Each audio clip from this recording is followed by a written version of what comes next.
All right. Welcome everyone. Um, it feels like it's been a long time, but I don't think it has. I think this is not our first session for the year, or is it? Where are we at? 14? It is our first session of the year. It is our first session of the year. Crikey. Okay, so it has been a long time. I'm right. It feels like a long time because it is. Okay, so I hope everyone had a good break. Yeah, I can't complain. Yeah. I did think, oh shit, I've got leave, I've got holidays. It would be really good to get some D&D in, maybe get some one-shots or try and even squeeze in 2 games of the campaign. But we couldn't necessarily arrange the right time, and in the end I think it was actually pretty good to have a bit of a breather, although it is at a strange place to take a break, to take a couple of weeks in this one, because you can see in the glow of the sky above you the glow of the Blightspire, the central location where presumably Shavolak's rules from this domain within the Shadowfell. Sharpie, I think he was sort of off camera last game because Chris, you couldn't make it. Yep, that's right. And so I don't know if that's it might be worth giving a bit of a rundown, unless you're across sort of where we're at. You can see on screen that you're sitting there in a Learman's tiny hut, surrounded by grublies, shadowy things. But I think you were there for the first part of when you first entered the maze. Is that right? Were you there? Yeah. Yeah, okay. What I'm doing as well, just to try and take this time to just calibrate, is I'm also just adjusting a little bit of volume as we go as well. Ash Louise. Okay. So, so you continued through this maze, twists and turns, you're finding your way to the centre. You've done quite a bit of doubling back. There was you've encountered and befriended another adventuring party, and they had lost a couple of their number to the corruption that sort of suffuses this place, and everyone seems to fall to it eventually. But things went a little bit pear-shaped when you came to an area where they said, hey, that's whoever it is, that one of their ex-party members, who then a fight started, and this dragonborn warrior challenged, I think it was Jacus, was it? Or no, Aragon. Aragon. Yeah, to single battle, and then everyone else started sort of helping out, or maybe Riddle cast a hold person in the end and froze the guy, and Aragon started sinking the boot in. It was like EastEnders. And Jacus snatched his weapon and said, that's mine, and I think that's pretty much where the things went. You knocked him unconscious eventually, very last, knocked him to within an inch of his life, to use the phrase, literally. Pounded him with full damage until he was that close to death, and then stopped, in your benevolence. I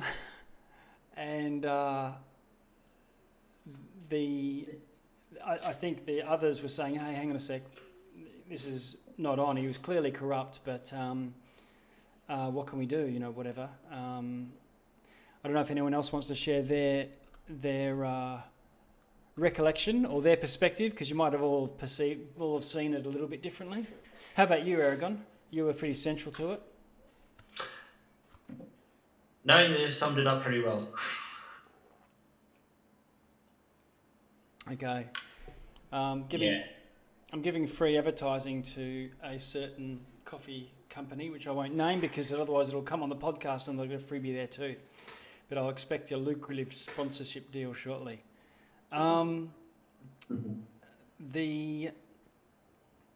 Yeah. So what about you, Jacus? You're still there with this sword. Um, I was able to attune to it already during you've our rest hut. Whoa, that's very loud too. Just going to make a few adjustments. Okay, there we go. Right, yeah. So you've had taken the time to attune to it because after this things went a bit sour, and this other party chose to um, part ways with you, and you've no longer got them as allies in this final battle. But you've kept the guy's sword, this sort of dragon wakened sword. They recovered it from the black dragon lair that you guys had a feeling was down some pit somewhere when there was these dragons breathing at you. But they retreated down a pit, and the two wormlings, the young ones, and the mother escaped. Not escaped. She just kept popping up and breathing on you, and it was just a shooting fish in a barrel. So you sort of backed off because it wasn't the core purpose for why you were here. Backed off. Riddle, feel free to admit that you ran away like a little baby. Riddle ran away. Yeah.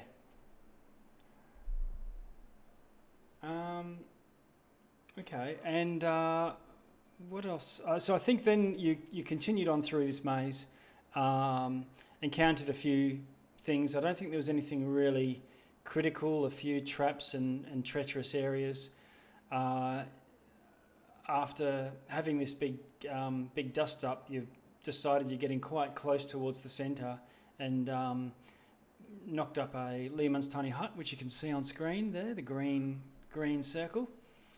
And tried to take, you've got a short rest out of it, but you're still in the main passageway of the maze, and every so often, not regularly, but every hour or 20 minutes might go by, something would come shuffling along or loping along, and when they saw either your dimmed out glowy orb started to sniff around it, and you had all these shadow creatures basically bang on the door. They couldn't get in. And you sort of waited it out a little bit longer. You managed to get a few hours into a long rest. I think Riddle, you reached through it. Sharpie, what I'm going to do for you is assume that you're just in this Lehman's hut as well. Okay, yep, that's fine. But I think I can't quite see. Oh no, just Jackals that's in there. So I'll grab your token in a second. And we also need core as well. Oh, core, where are you? Okay, so I should be able to just go and... I yes. wasn't sure why Coco wasn't there actually. Core, were you there last week? Last time we played? I can't No, remember. I was missing as well. That last time. Okay, all right. Sharpie and Core are off having important adventures. Yes. Scouting ahead, whatnot.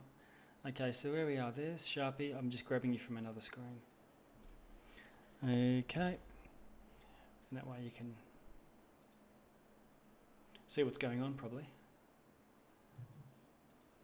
There we go. Okay. So there's Core and Sharpie all snuggled up in this thing. So you can see now there's two blight hounds and 4 of these, the Lost, I think we're referring them to. It's basically what the locals, the Shadow Kai of the Shadowfell, call people who've given up, lost their way and wander aimlessly. Much like zombies in the Prime Plane, but they are sort of shadow entities, but they're unhappy when they sense life and light and happiness and joy, and they seek to squash it, and that's what they are doing here. You've done a few things to either kill them or scare them off, and through a doorway at some point an elf showed up, and then all these creatures sort of turned and chased her around the corner, and this is where we finished last time, as you'd seen this massive blast of icy, frosty energy blow away you hear the wails of creatures dying out of sight. And that's where we pick up this session. I think it might be worth just doing a brief, what's the status of your character at this stage? So let's go with Core. How are you faring at the moment? I can see you're looking pretty healthy. Yeah, I think I should be very healthy at the last time around. I don't think I got in that last session. Yep. In terms of resources, very little used. Very little that it's been used. Okay, I think everyone else was going berserk with in the battles. With either spells or channel divinities. Although they were already reset for the people who get it because it's short rest, I believe. And so you would have had a short rest as well, Core. So if there's anything that you would recover from a short rest that you don't have, you would get that back now. Okay, if I had a short rest, then it's just one rage that I still have used. Okay, so you get that back. The only thing that you're missing out on from last week is obviously you haven't used resources that other people might have used, but you also don't get the benefit of being close by when the temp hit points from the light of Selune and Lathander was bathing all the rest of the party during the last battle, which is the little blue bar at the top, temporary hit points. Yep. Aragon, how are you faring, Mr. Dragonborn? My smite slots are empty. Fairly healthy looking. Right. But yeah, the all-important smite slots are empty. Smite slots, okay. Not spell slots, smite slots. Yeah, fair enough. Okay, and Jackus, are you in much the same position? How are you going? No, I actually haven't been using I've only been using my level 1 spell slots. So I have 3 level 3 spell slots left and 1 level 2. Okay. But I get all my fighter stuff back because of the short rest. Battlemaster points. You're going to be tripping and pushing and shoving and headbutting. Okay, cool. And second main and action surge. Action surge. All right, tell me all about it. I've started playing, and I'm playing a level 3 character on Monday nights, and I'm playing a straight fighter. That's all he is. Action surge and quick toss with a dagger. They are your friend. 3rd level. That's great. Throwing 3 sharpshooter daggers around, you can be cranking out the damage. Cool. Okay, so Battlemaster points. Ash Louise, how are you going currently, Miss Tyfling? Ash is very healthy, and her spell complement is reasonable. Okay. So, it's showing signs of wear and tear, okay. Sure. But also very concerned about this woman, this wizard who's on the outside of this dome, and where all these creatures have turned their attention on her. Yep. Okay. Sharpie, I guess with missing last week, you're okay, but Sharpie is 100% fine. In fact, still has the temporary hit points from the time before. Okay. All right. As usual, Sharpie is just chipper, strolling around. Okay. And Riddle. Riddle's a little beaten up. She's still getting back some of the hit points. I think last fight was pretty hard on her. Oh, yeah. 79 of 110, yep. Yeah, and I think that was after getting some health back from my short rest as well. Okay. I've got all my initial spell slots back, but some of my second abilities are missing, so I'm kind of... Okay. So, because Warlocks replenish after a short rest, is that... Yeah, we get our spell slots, a whopping 3. Okay. Oh, did you need more healing?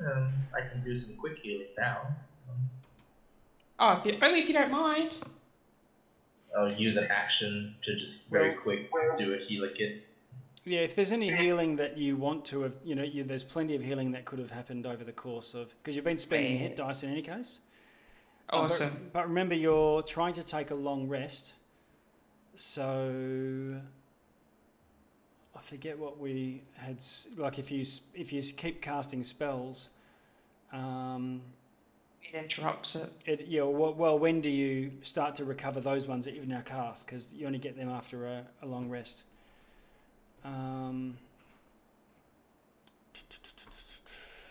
If there's any spells you want to cast, I'll give you, actually, let's hold off for now because we're sort of halfway through an actual encounter.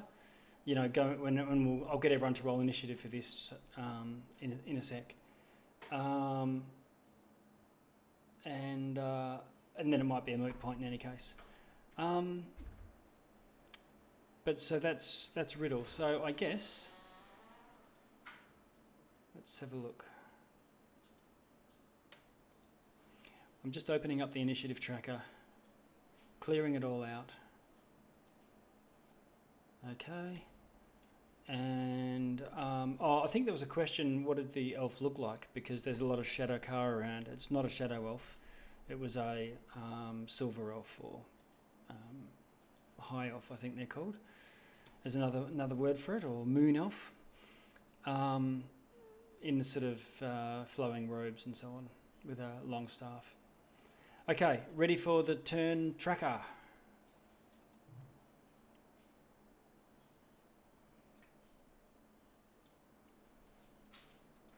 We are still level 15, yes? You are, yes. No one has lost any levels.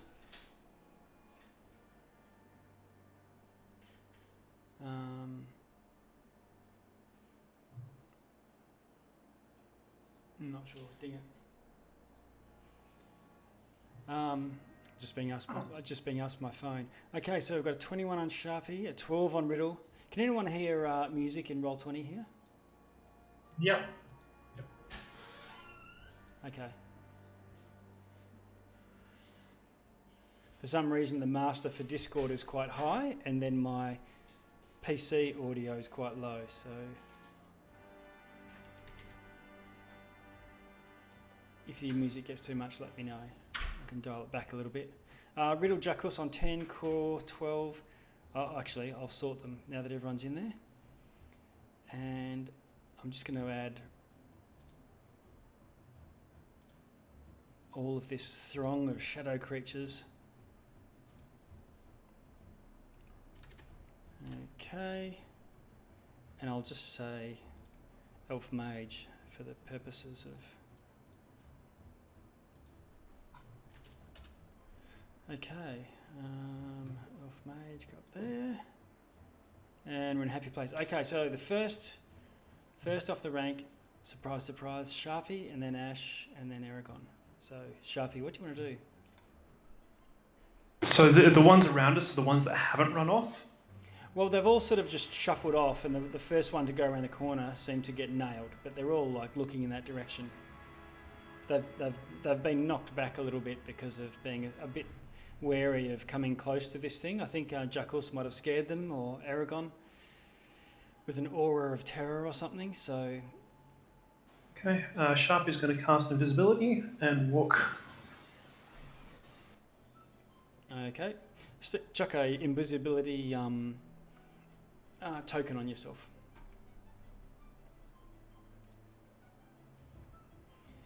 And... I just want to take a peek around that corner if I can. Yeah, okay. Right, I'm going to have to look at this dude's passive perception, and I'll get you to roll a stealth with advantage. Actually, it's not an actual stealth roll, is it? That's difficult with passive perception. I'll have to come up with something. Feel free to use my basic stealth. Yeah. Yeah. Here we go. I've got something here. Whoops-a-daisy. I'm trying to move things along a little bit, so there'll be a little bit of... How about I use my bonus action to roll stealth? That's all right. He ignores you anyway. Okay, you can see the ground is all covered in ice and rime, and the icicles are horizontal.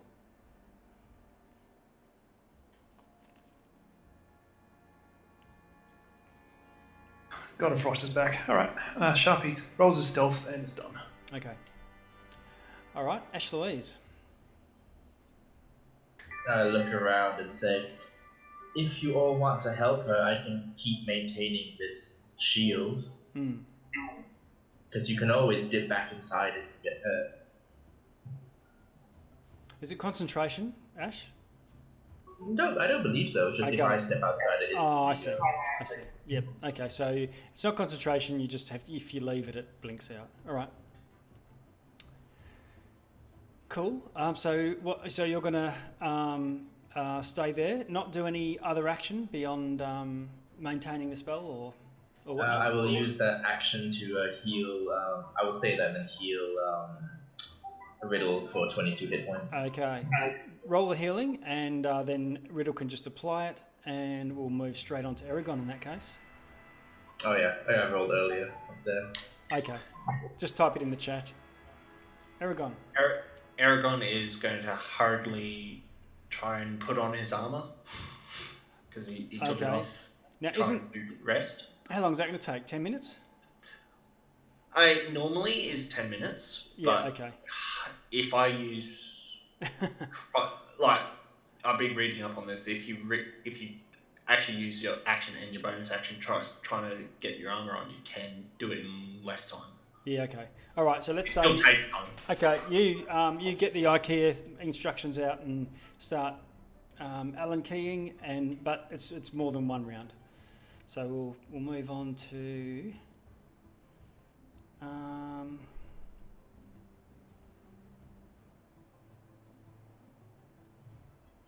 Okay.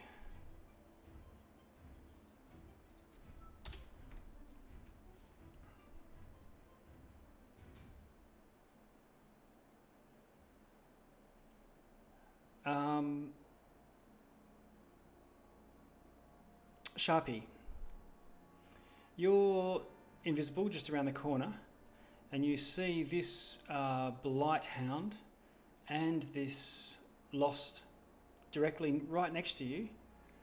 They go flying up into the sky, and you know there's that shadowy sort of red mist that forms a ceiling to this maze, and you can sort of just see through it to the void beyond. Or they go sailing straight through it. It's as if they fell upwards.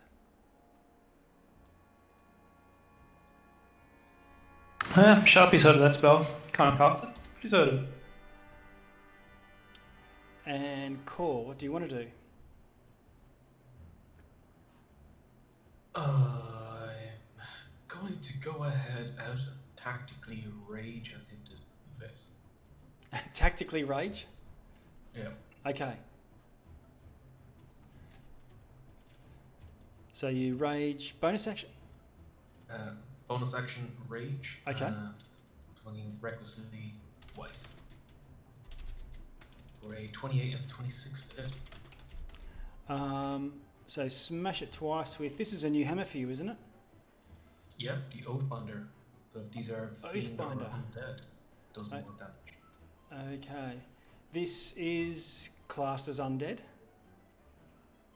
Lovely. And both the attacks, the 28 and the 23 hit.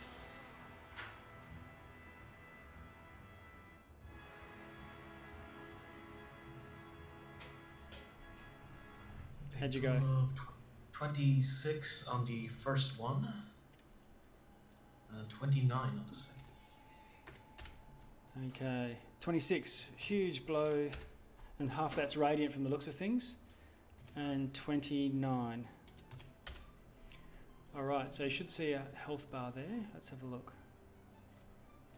I'm just adjusting the maximum to be accurate, so you get a right feel for it. Okay, so two massive blows, bang, bang. You can hear bones crackling, and there's this necrotic glow from the within this thing.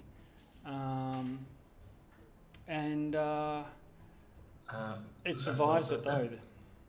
With the final hit, I'm going to try and knock it back 5 feet. Okay.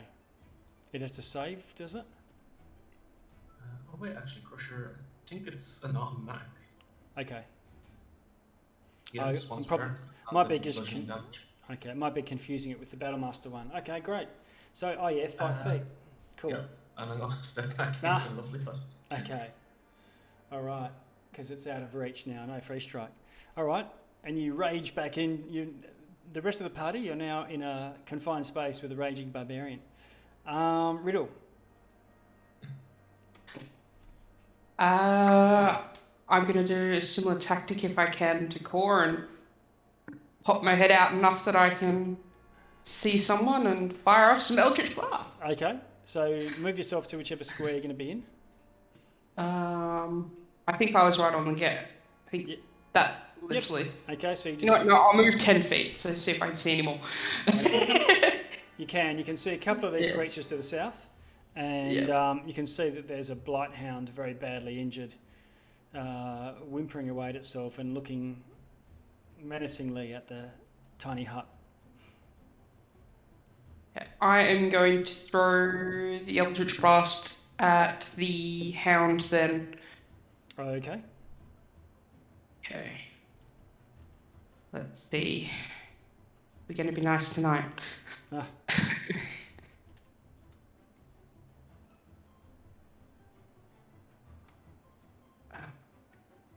I'll take that. What did you get? I believe that's a 31 to hit, nat 20 to hit Nice on one. the first one. Okay. I think. Yeah. So it's saying total of 15. Okay. 15 damage is... Yep. The first one. Oh, yeah. So the first one doesn't kill it, but it's now critically injured. 19 to hit and 16 to hit for the second two. Okay. Both of those hit. Then that's a total of an extra 23 damage. All right, you kill it, and it whiffs away into shadow mist. And for a bonus action, I'll turn around and throw another version of Eldritch Blast at the one to my south. Okay. And the little, yep.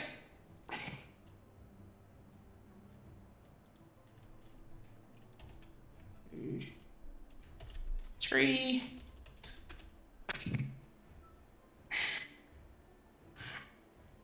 I think I've got 30, 18 to hit, 30 to hit, and 23 to hit. Okay, all three of those are going to hit.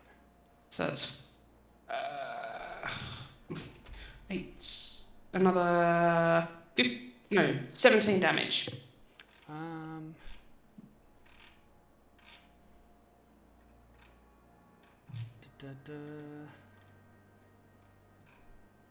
Bear with me just one sec. There we go. Holy moly.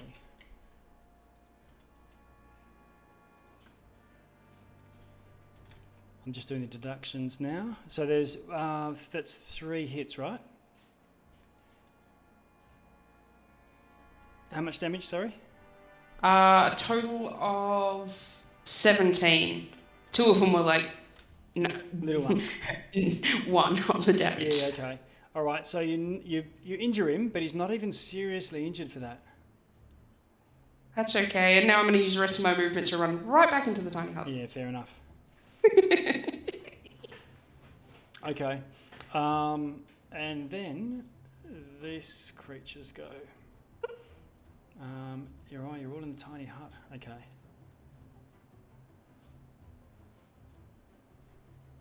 Now I better measure my squares. 1, 2, 3, 4, 5, 6. 1, 2, 3, 4, 5, 6. Okay.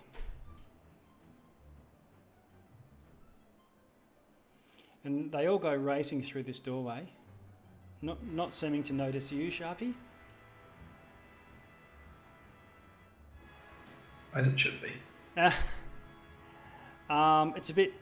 It's a bit clamoured for a bit hard to see through through the doorway with this throng here for the rest of you, but you're all seeing it happen.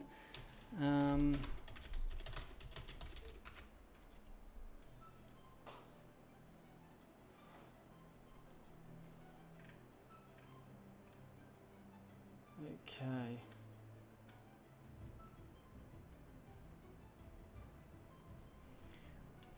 And this second blast of cold comes through.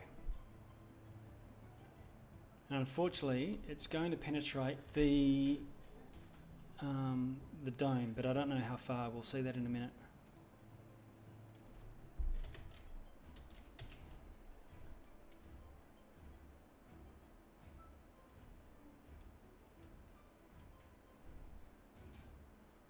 Get in there.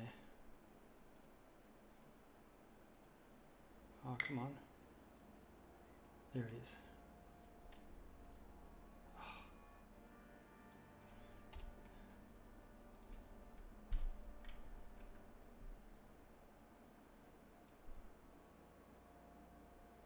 I had one already prepared. I didn't need to.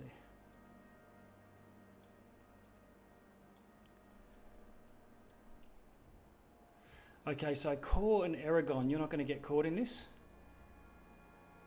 Sharpie, you're not either, because it blasts through the doorway and comes out in a cone, but the bulk of it that hits the wall opposite you, behind you. But Ash, Jackus and Riddle, you're going to need to have to do a saving throw, a Constitution saving throw, please, as this massive blast of cold comes sailing through. If it's a spell, we should be okay. Yeah, it's not a spell, unfortunately.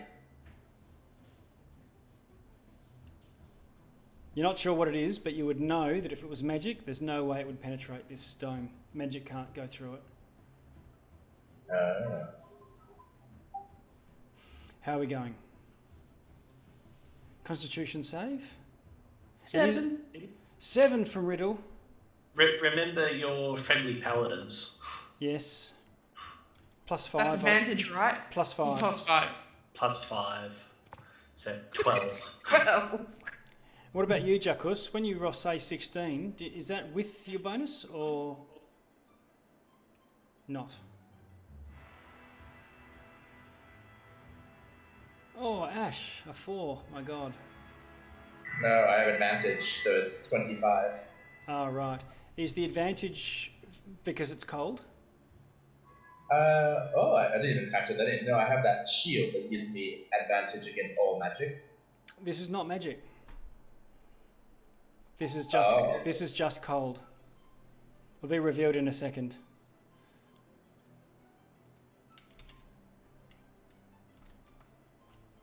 It'd be like comparing lava to a fireball. I'll just single roll then, add 5 to it. So, Jackus, you're going to fail as well, unfortunately. Everyone's sort of caught flat-footed with this, not unsurprisingly.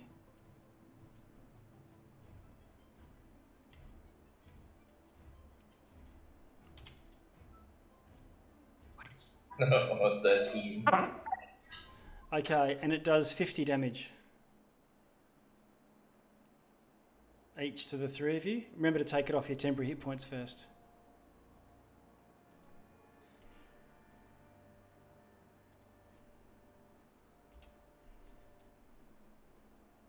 And let's see.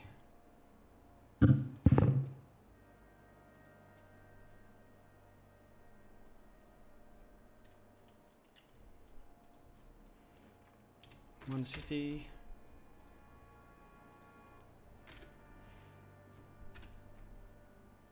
Okay, and the 3 guys that are in the throng at the start, they all get caught in it.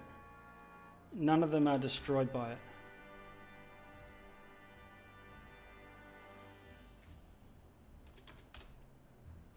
Save.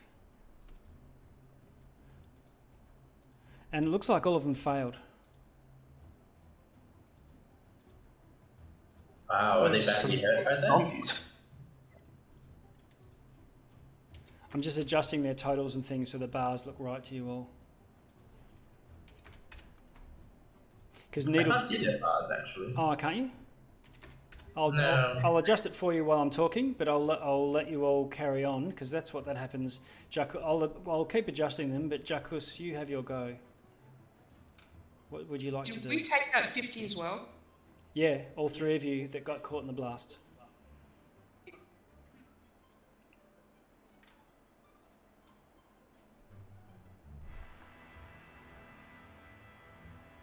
Can you see the bars now? Nope. Oh, what am I doing?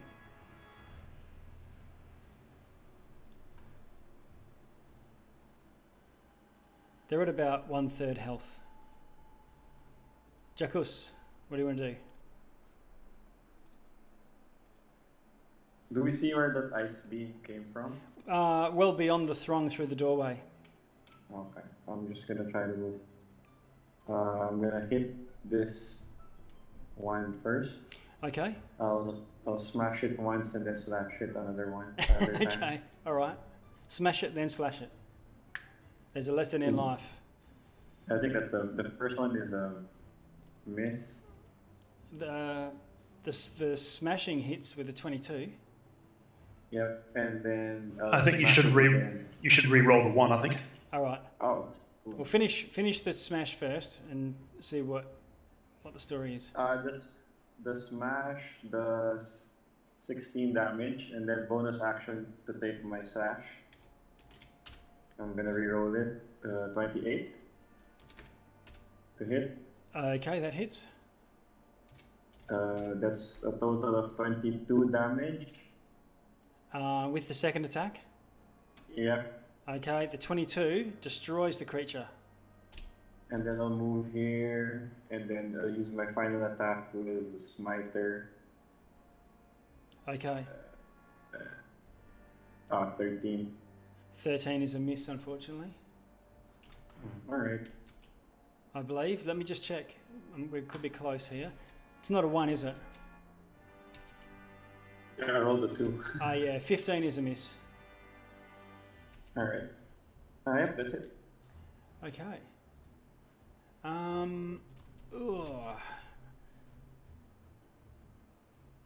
What's your passive perception, Jackus? 14. Okay, I'm just going to slide you briefly into the Cone of Silence. Jackus. Back shortly. Can you hear me, Jackus? Over. Yep, I can hear you. Okay.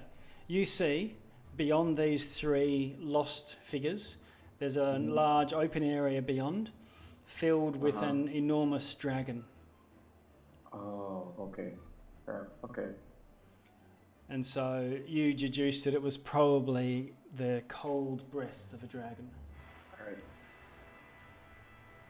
Alright, I'll move us back. Okay, roll back. Sharpie, what do you want to do? Sharpie is still stealthed and invisible, so he would like to... Can he squeeze around the corner? You can't. You'd need to move through this creature's square. Well, I'm a halfling, I can do that. Yeah, okay, so you can just move through his square anyway. So it'd be 1, 2, yep, okay. And Sharpie, I'm just going to move you into the Cone of Silence as well. Okay.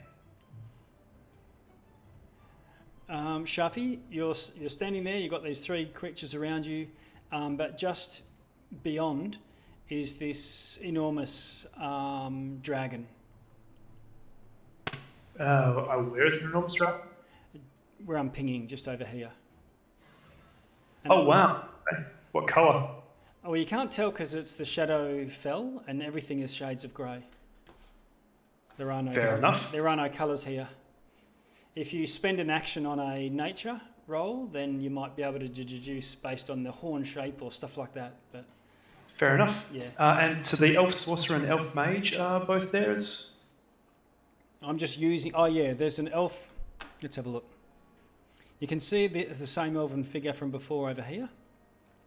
And I'm just using this elf mage as a figure for the dragon. I don't have a dragon. All right, so that is the dragon, not an elf mage. I'll find one and pop it in there for when everyone's all looking. Yeah, that's fine. Cool. As long as I would look at. All right. And I'll move us back, and you can. Oh, do you want to tell me what you want to do? Anything particular now?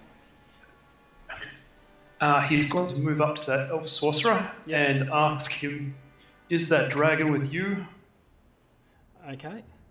It's clear that the dragon can see you and watches you walk over.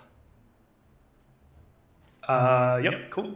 Okay, and from invisibility, you say to the sorcerer of some sort, "Yep, we are allies." She nods looking in your direction, maybe not directly into your eyes. Right. Please ask it not to fry our companions in the dome. Ah, okay, certainly. All right, and yeah, that will be Sharpie's action for the moment. Actually, Sharpie's just going to duck back out here. Yeah. Pop, just so we can see your cursor in case of rolling ones. Okay. Now, if you look at the layout of the thing here, there's some steps and some height, so you don't quite have a good line on Jacuz from there. You'd have to swing around, or get over here to where the step. Yeah, you could do that. Yep. He'll have a look at the dragon while he's there. So Okay. actually, that's a movement. That's 2 movements. He's got 1 action left. Okay. 1, 2, 3. Actually, sorry, he's going to move 1 forward so we can actually give him. He will use that nature on the dragon. We'll use the what? Sorry, on the dragon. He'll use his action to do a nature roll on the dragon. Okay. Roll a nature roll then.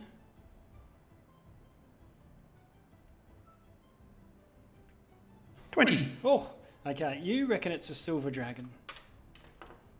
Cool. No worries. Right, that's me done. I will sort of psychically relay some stuff to you when I go back. Okay, you can shout a short message to people that psychically. Yep. No worries. Okay, everyone, we're back. Sharpie's just had his turn, in invisibility, so he can't actually see where he's going or what he's doing. All right, guys. Psychic message. Silver dragon. I've asked it not to breathe us again. Okay. Ashlois, you hear that in your head. Silver dragon. Okay. I say, well, I still have to hold this shield up, but I can do a little bit, and I will use my action to do my channel divinity and start giving us temp HP. Okay. Starting with myself at the end of my turn. Okay. All right. So the end of your turn, you can add your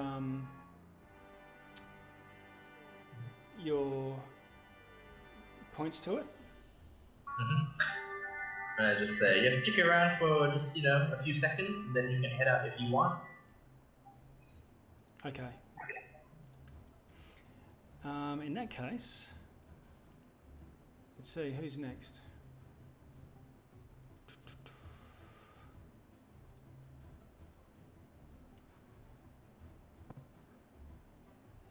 Aragon. Don't be shy. If you can see you're next in line, let me know. I'm juggling many things. At the mention of Silver Dragon, Aragon's going to stop putting on his armor and just rush this one here. Because I was like, he's a Silver Dragonborn. Oh, right, yes, okay.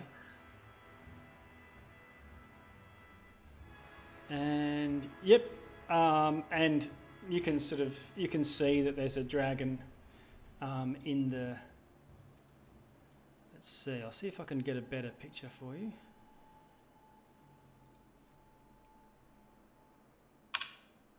And I take it a 12 misses on the first attack. It does. So you're laying into the lost that have been breathed on.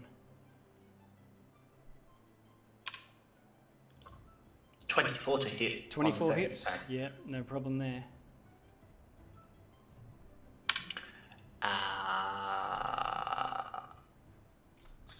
What is it?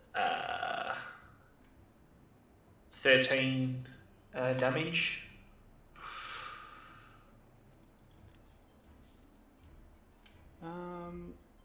That will knock about half of what's left. It's now critically injured.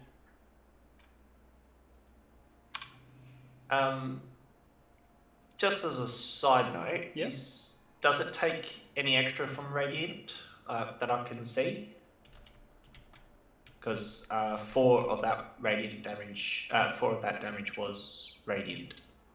Yeah, just due to paladin things. So, no, they don't. They take the full damage, but they're not particularly, susceptible to it though. Yep, all good. I was just Yeah, making sure. Making sure. Yeah, some things are. It can happen, can't it? And that's pretty much my my turn. Okay.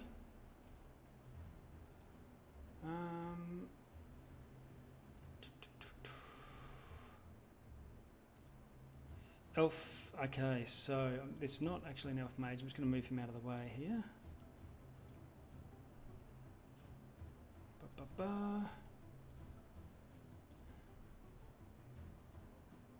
For some reason, I'm buggerizing around here, but the token here, you can sort of see through it, and it's annoying me. I should not bother. All we need is a circle to show how much space it's taking up. Okay, I'm not going to worry anymore. So, I'm just going to get the size right, because it's going to go now. I think that's about right there. Okay, it comes in.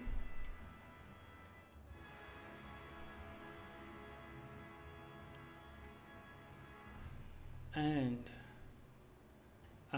kills this one with a bite.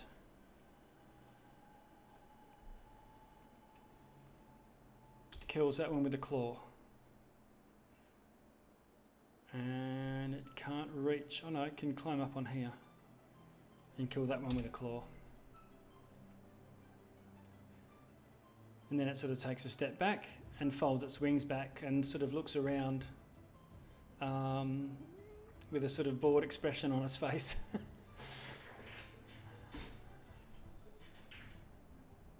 And I don't think there's any foes in the immediate vicinity. I'm going to switch the black vortex down a little. As this, and it looks sort of expectantly at you, Sharpie, tilting its head on one side. Sharpie nods and waves. Okay.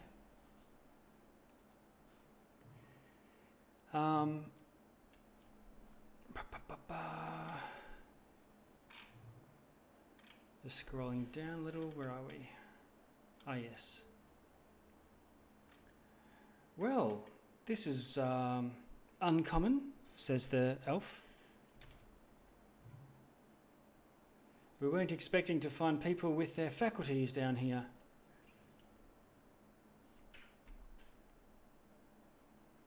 And the elf, she looks up at the dragon and sort of nods her head as if, okay, what are you doing? And the dragon sort of looks like the dragon wants to be in this form, but sort of seems to give acquiesce and turn back into the form of an elf.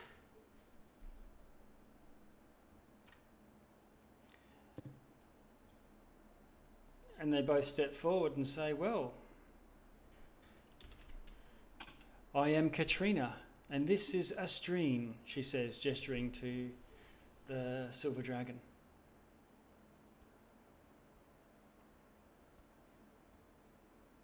What brings you to this forsaken realm?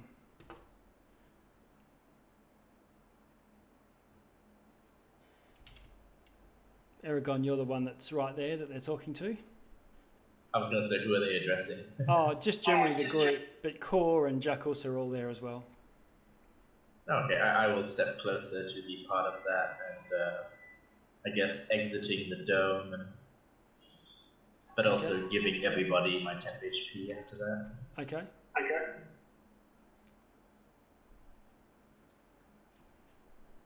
So I guess everyone can top up their 10 HP.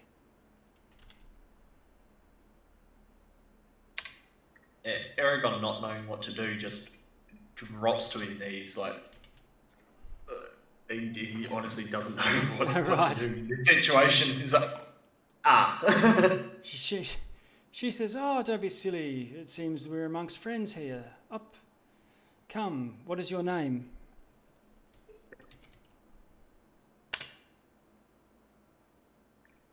My name is Aragon Silver Shadow. I can see In the draconic tongue.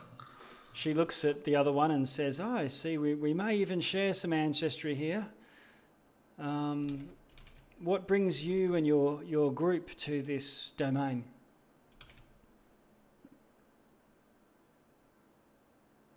Well, we are here to stop Shavolak. I don't know if you are aware of him. Ah, yes, the ruler of this realm, or what passes for it. Shavolak is beyond, and she sort of gestures down one of the passages where there might have been quite a few different pathways that you would have had to have taken. She says, if you go that way, it leads to the Blightspire.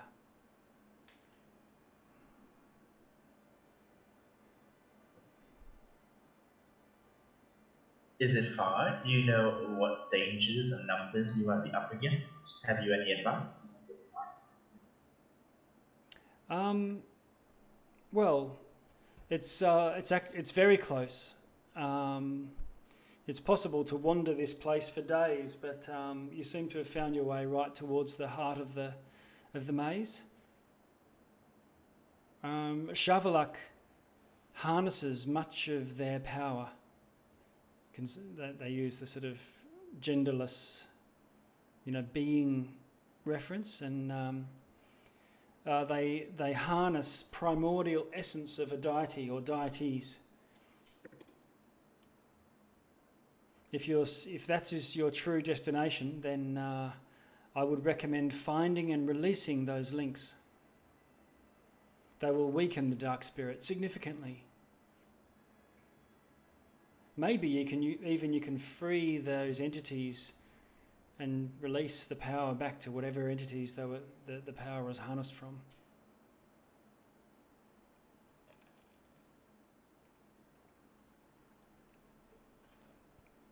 I bow slightly and say, thank you, that is a huge help. Mm. Where are these entities? She says, well, they seem to be harnessed to the Blightspire. You can see them floating. And the sorcerer sort of turns and... the Astrine turns and says, Kerry, it is not your place to toy with the fates. You must tell them they must be on their way. And she sort of looks a little bit contrite and says, well, yes, it is true. Ubtal teaches that we all must walk our own path, the maze of life. And she sort of looks a bit across to Astrid and says, but remember what I said.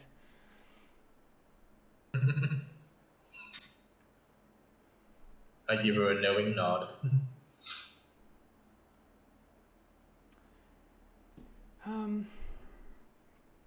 It looks, just eyeing them, their clothing and jewellery are uncommon, and they both speak with fairly thick Aztec accents.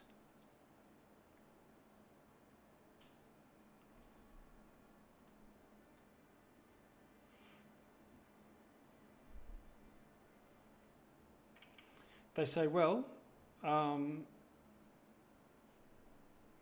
Astrine says, well, we've given you the aid, more aid than we should, and we will be on our way. But we wish you well in your quest. And it seems to you as if Ash Louise, in fact, maybe Aragon to an extent, that they already know or have an inkling as to what your quest is.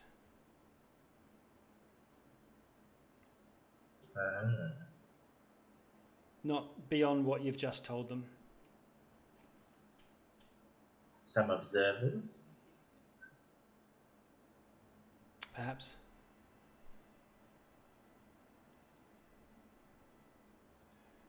And I whisper to Jacusa, should we ask them about, is that why the ring had to come to this continent? Is, the Frost Maiden just another god that's being used or fed upon here, perhaps?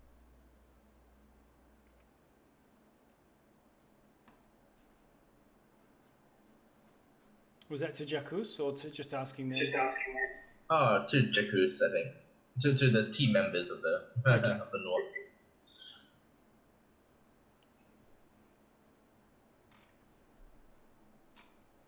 So to like Sharpie and Jacuz, yeah.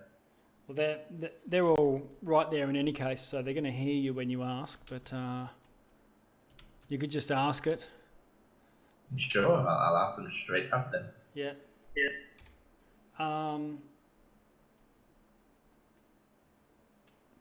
They say, can you? Oh, actually, I'll give you a persuasion before they just shut up shop. That's what it's for, after all.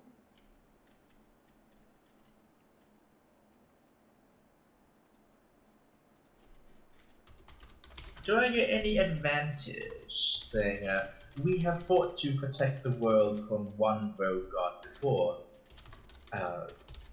Maybe that will help us achieve victory here. Yes, yeah, I'll give you advantage.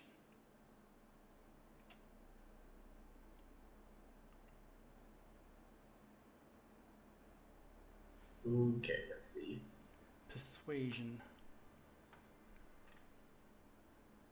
No, I do so much talking for someone with such terrible charisma. That cleric charisma, y'all. Yeah. How'd you go? I can't see it in the chat. It's just about coming on. Not bad. 13. 13. Okay.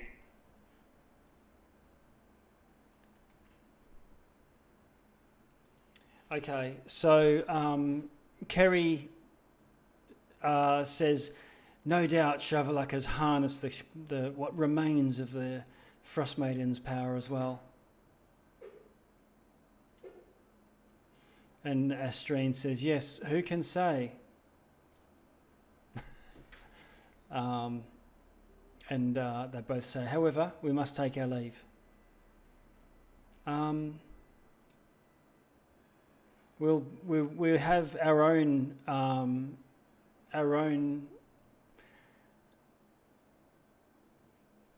we have our own research to perform. They use the word research specifically. Perhaps we'll meet again at the portal. And they sort of gesture in a direction. It's a bit hard to know what direction that is, given you're in a maze, but they seem to know quite clearly. Yeah, some sort of internal compass.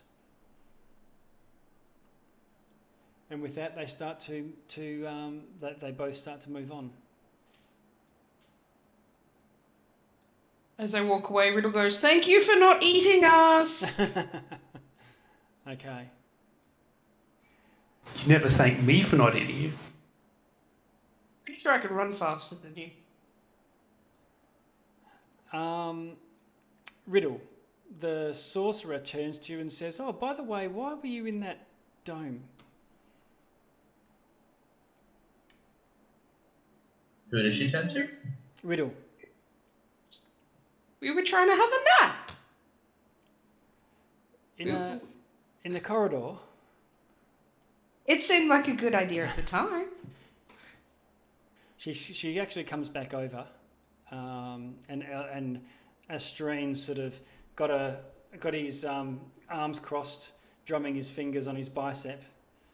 And Astrine says, "Well, if you're going to do that," and she gives you some directions, turn left down here, go across, and there's quite a narrow section, and then there's a part of the maze that's actually a dead end, and you'll have to squeeze through some broken rubble to get to it. That might be a better place to take a long rest if you really want to. Thank you very much. I could really go for a nap now. The others just don't understand. Okay, and you can hear Astrine clearing his and eventually Karina moves on and together they move out of sight.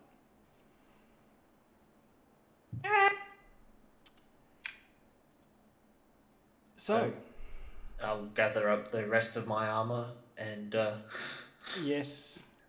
I'll pick up the shoe. Okay.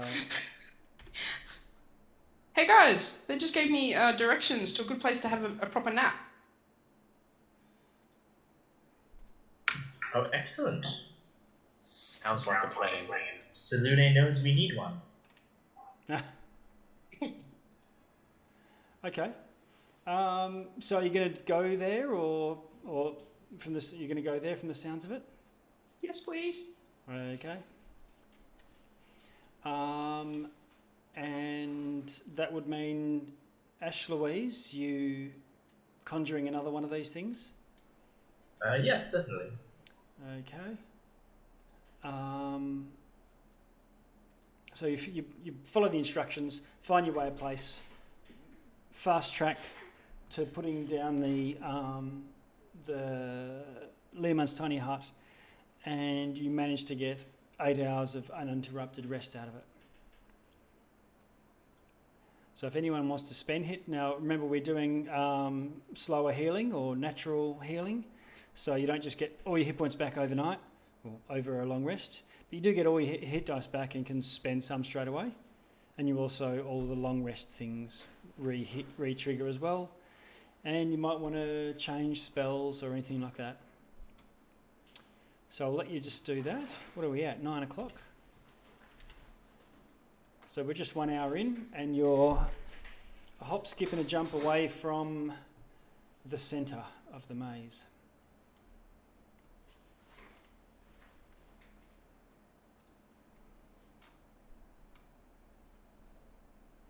Been meaning to ask, Bertie, actually. Does anyone have a healing potion or two I could hold on to? Which Sharpie does.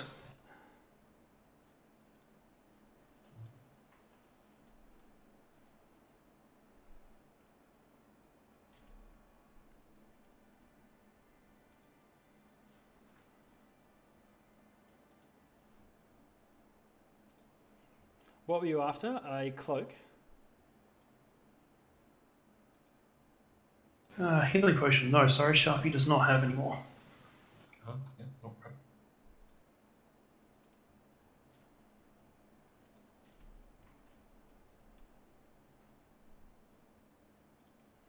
Okay, so let me know once you're done, once you're ready.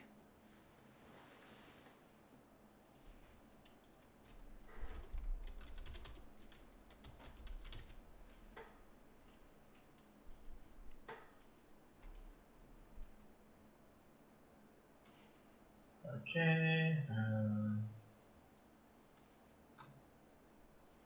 gonna just spend half my hit dice, I guess.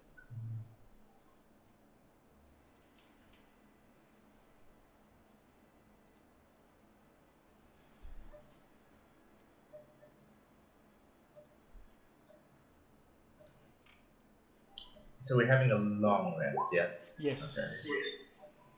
Alright.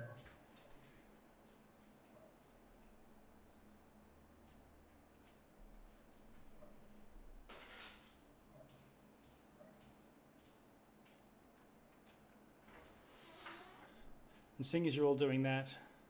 Also, Ash, you're not at full hit points. You're still quite blasted. Are you spending hit dice as well? Yeah. Same with you, Jackus, and Riddle.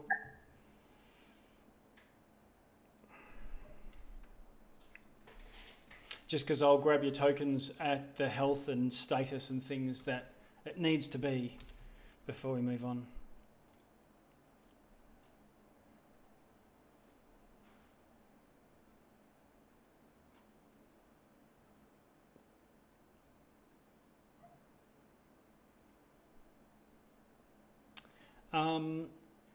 Aragon, the gear and so on that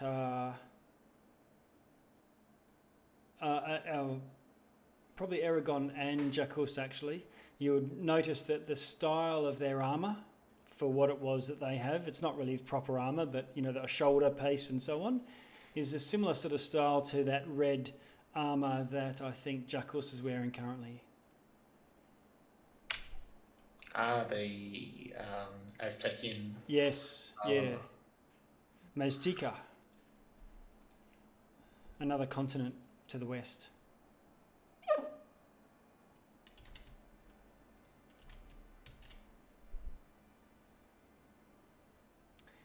Okay, so how are we going? I can see lots of health back. In which case, I'm going to grab it and move us. And I'm going to say you so that you then form up into your What happened? Sharpie rolled a 20 for precognition. Oh, you can decide a crit. Correct. Nice one. That's going to be handy. And a 5, so you can probably guarantee a miss from some bad dude. Okay, cool. All right, so copying. You move through the maze. I'm just going to move us into here so we can see it. Put the turn order away. And there it is. Where is your party? Whoa, crikey! There you are. Pinging you. Shift ping to bring your attention to it. Can everyone see that there? Mm-hmm. Yes. All right. So we're sort of fast tracking here. This was symbolic of the maze rather than you're actually doing this maze. It took for bloody ever to do the lighting for it. But there we go. So you finally turn a corner of this maze, and I don't know if any of you seen the Hellraiser movies where they walk this maze and then it opens up and there's that huge monolith type thing. Well, in a similar way, you see, I'm going to show it to you now, a handout. The Blightspire comes into view. There's no sky above, just a shadowy void. There's this same crimson energy permeating it. It's not lava, it's not fire, it's something different. And while it looks like this large spire of spiky rock, jagged black stuff, there's also these floating moats chained to it high above. There's a large central doorway that's open with, again, this crimson pulsing glow within and steps within leading up. And I guess you can see that on the screen now with the shared handout.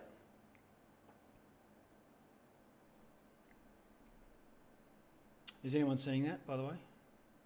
Yep, we got it. Okay, Yep. cool. So that should actually be in your journals and things now if you ever... Probably never want to look at that again. Yep, just there we go, quivering in fear. It's all good. Yeah, okay.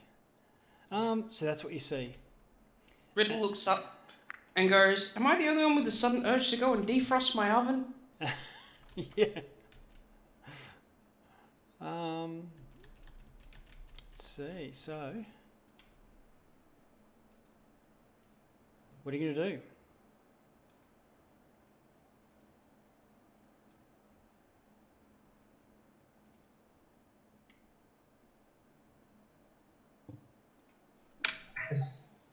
Is there any way to sense where the nearest sort of anchor is? Anchor? Or, place that we to weaken Shavolak? Any point of attack? They're all way up, right? Yeah, they're all way up.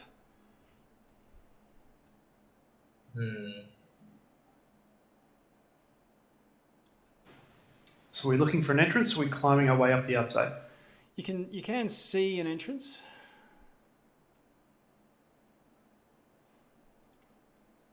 In fact, I can move you to a square so that I can show you how it... Let's see, I'm going to move you all.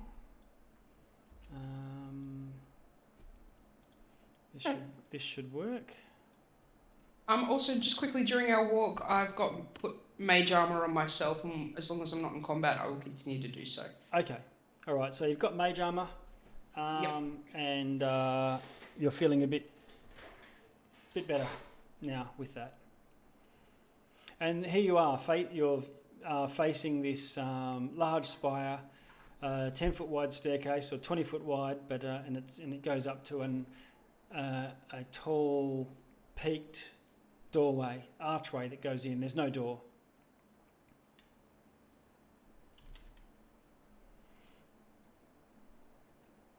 The building's made of jagged black stone towers above the rest of the city of Mezro, Shadow Mezro.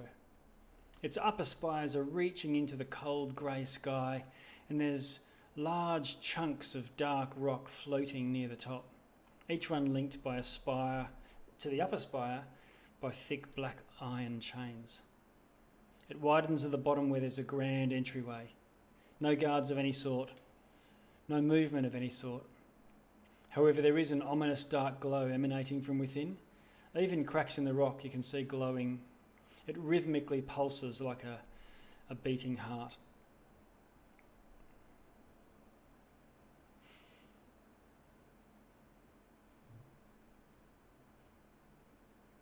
Where is the location of this heart, sorry?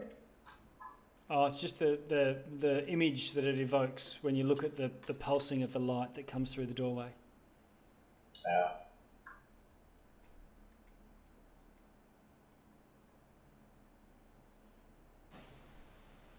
So does it look like it'd be possible to climb up the outside? Yeah, it would be difficult and long.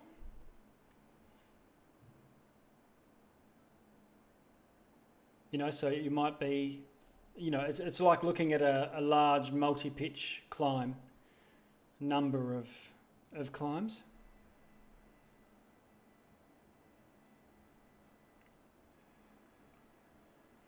You can't really see into the sky to see what's you know, it's not like a clear sky. It's there's a limit to your visibility due to this the shadow fell effect. Okay, so who votes for entering into the darkness and fighting whatever's in, or climbing a long black building and possibly falling to our death? Which option do you prefer? See, this is a lesser of two evils situation, but I don't fancy my chances climbing a sheer tower, to be quite honest with you. I thought you could fly. Oh, that's true, I can fly in dim light darkness. Am I able to fly here? I can't even remember the last time I tried to in this area. So This is dim light. This is dim light. I should be able to then. Yeah. Is there anyone else who can fly? Maybe together we could lift someone's weight. Because I think I struggle to lift a full adult by myself. I can Unless they have- levitate. Levitate. Wow. I don't think Riddle's the strongest of tabaxis either. No. What about you, Sharpie? Do you have the fly spell? Not a chance. Far more power than I have. I can use the staff to levitate, though. So interior it is. Or those that can go up could put anchor ropes higher up. Or if you have enough uses of levitate, if you could levitate each other, I can carry you. Because once you levitate, you're weightless. I can just drag you. But you need enough to cover the party. I don't One think by I one. Yeah, no. And look at Aragon and just start walking in. Yeah, Sharpie follows you. Pretty much just like, yeah. Safe bet is the interior.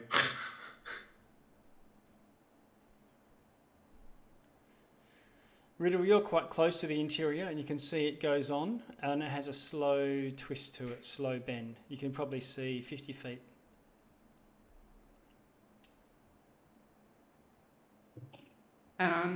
Do I see any initial enemies or obvious danger or? What's your passive? What's your bonus to perception? +5. Okay, one sec. No, you don't notice anything. Nothing there. Okay. Is there supposed to be another map, DM? Because we're still on the main maze. Oh, I've got a great view, but I'll give it to you as well. Here we go.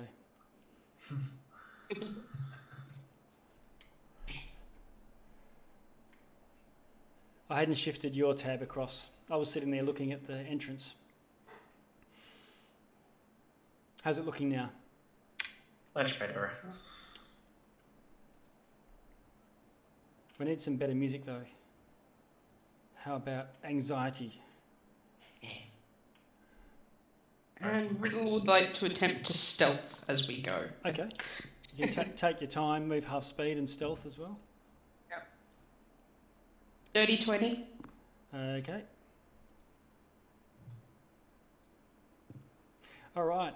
So Riddle lurks away, trying to find as much protection from. She's actually hiding behind you guys and using the shadows that you cast against the wall. Absolutely. Yep. And there's basically a wall of 3 absolutely tanky warriors in the party as well. So there's enough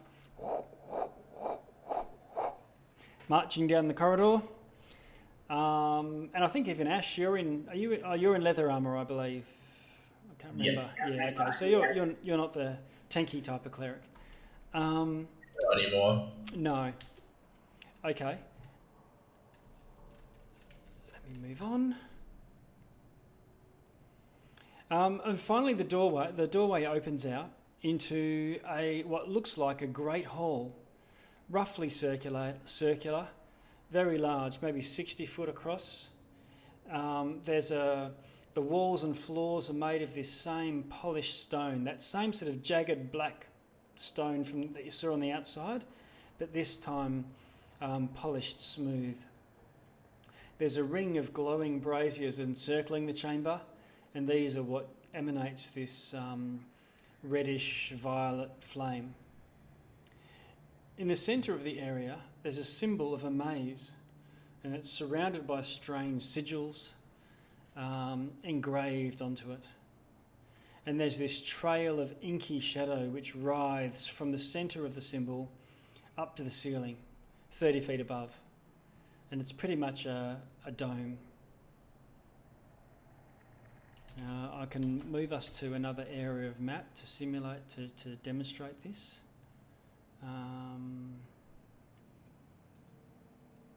Let's have a look.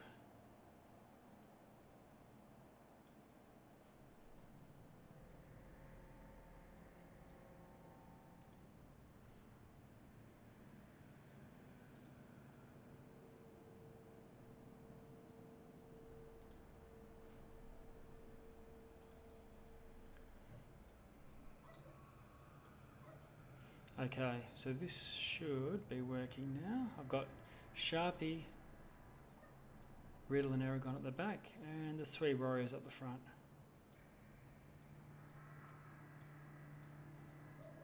Whoops.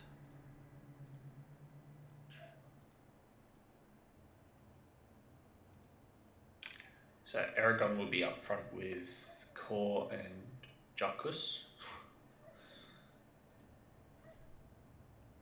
Sharp Hill Trail a ways at the back, keeping an eye at the rear. I can take the middle. I like the middle position. Okay, you can also see so you can see now the braziers on the ringing this area. No, we can see the entrance map to what we were before. It's okay. There we go. It should just be should just be resolving. That's better. Perfect. Dais in the middle, 2 staircases.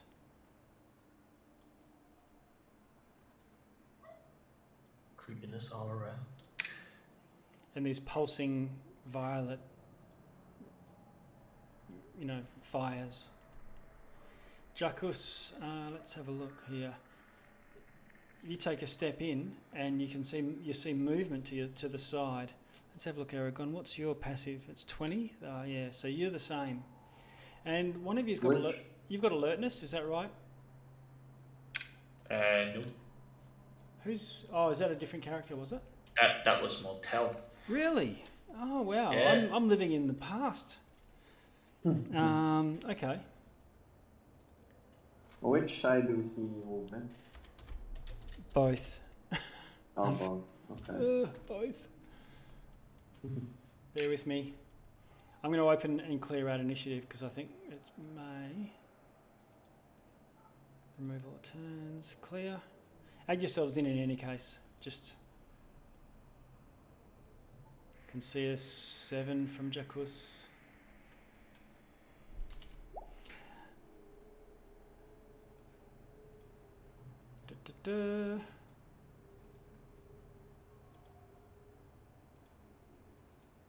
Stepping from behind the brazier, you notice the movement straight away is two of these Blightstriders or Blightwalkers. I'll position them. They're a bit out of the way.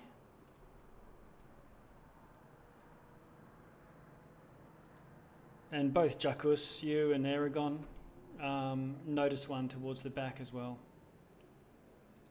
It actually comes down the stairs. That's why it wasn't invisible or hidden or anything. Just was out of sight, out of direct sight. It sort of steps into the passage. Okay, I'm just gonna shout to the back. Arm yourselves, enemies. Looks enemies incoming.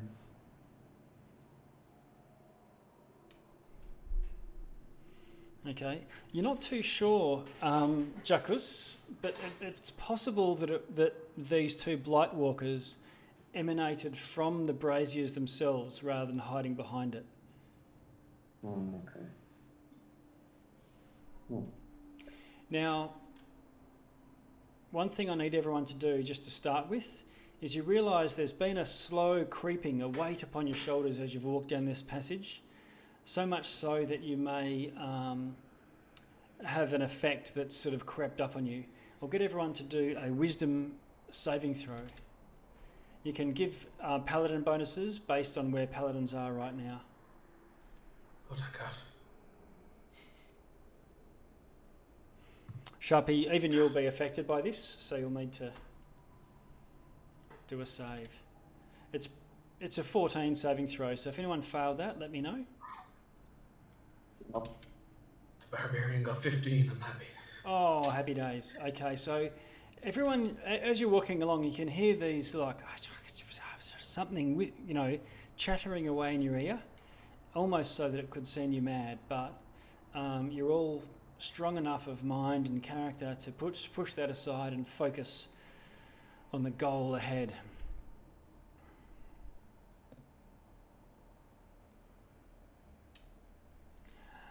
Okay. We've got Jacus, Aragon, Riddle, Core, Sharpie. Let's see. Where's Ash? Oh, Ash, not in there. I'll put the Blightwalkers in. Add turn. And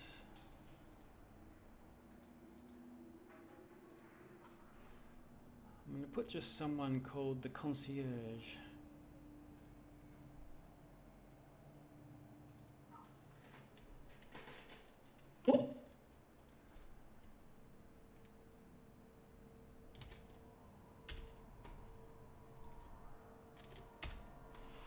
Okay, sorting.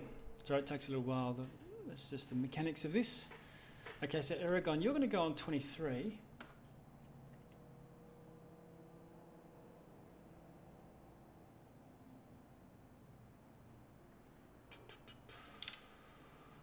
Oh, I have to roll again. Hang on.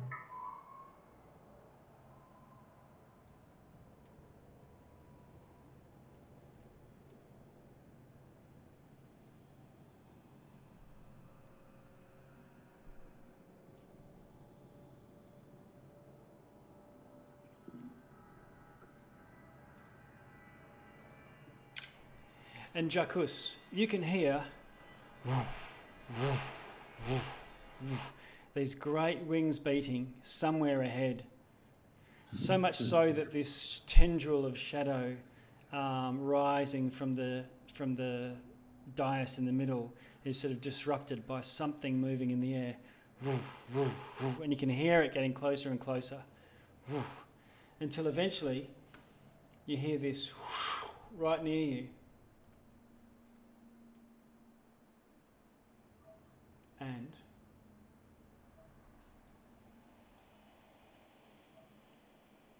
I'm a class 27, Jacus. Yeah, that hits. A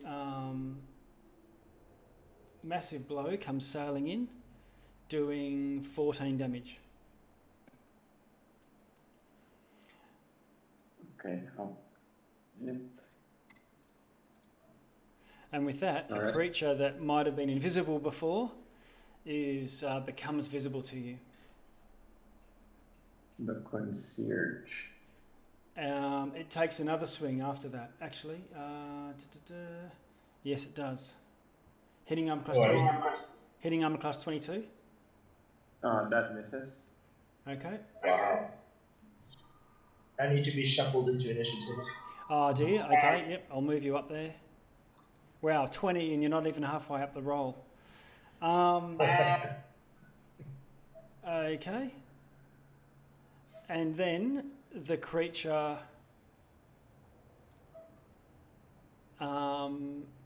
vanishes.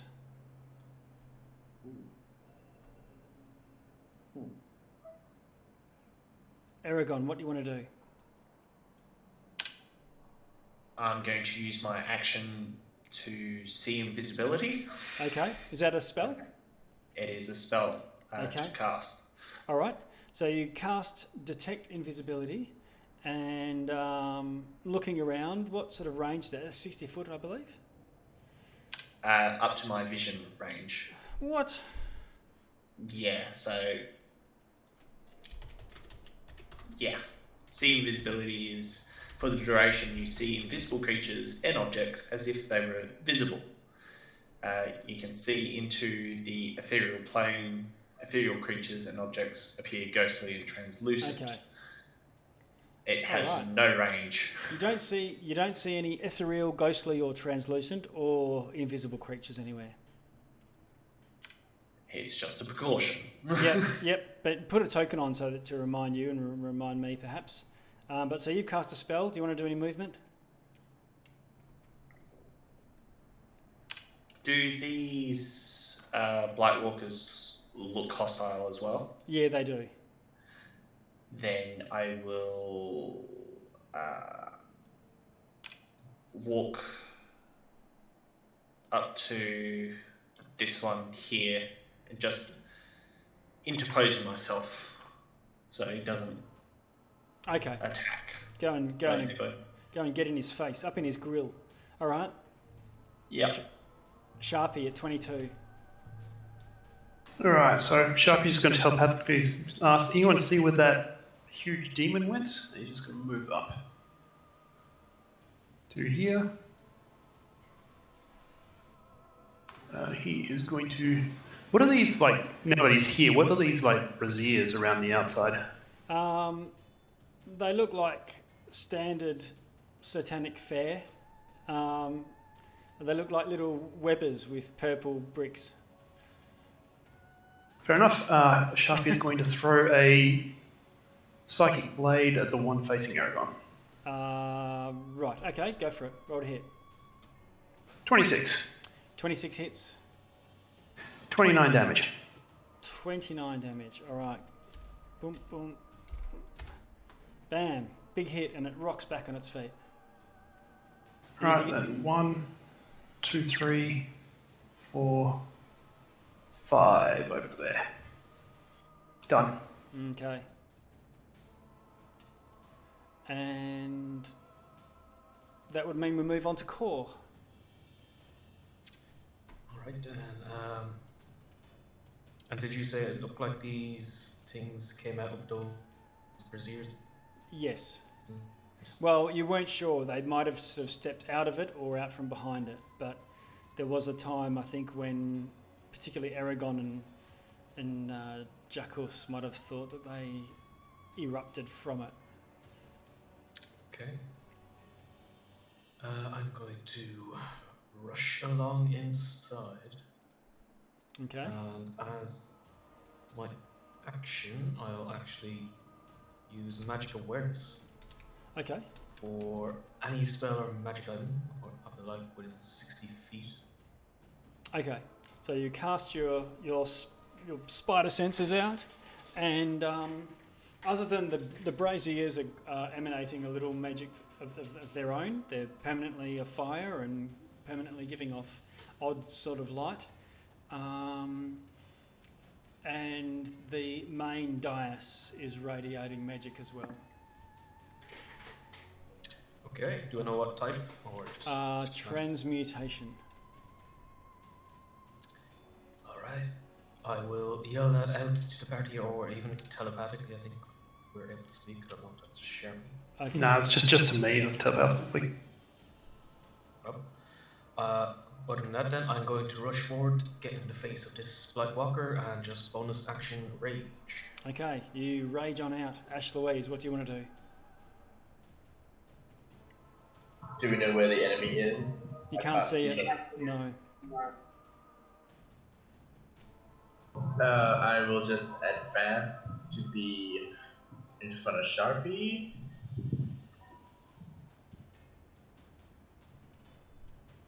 Okay. Run into the room. Yeah. Okay. Now I can see the baddie.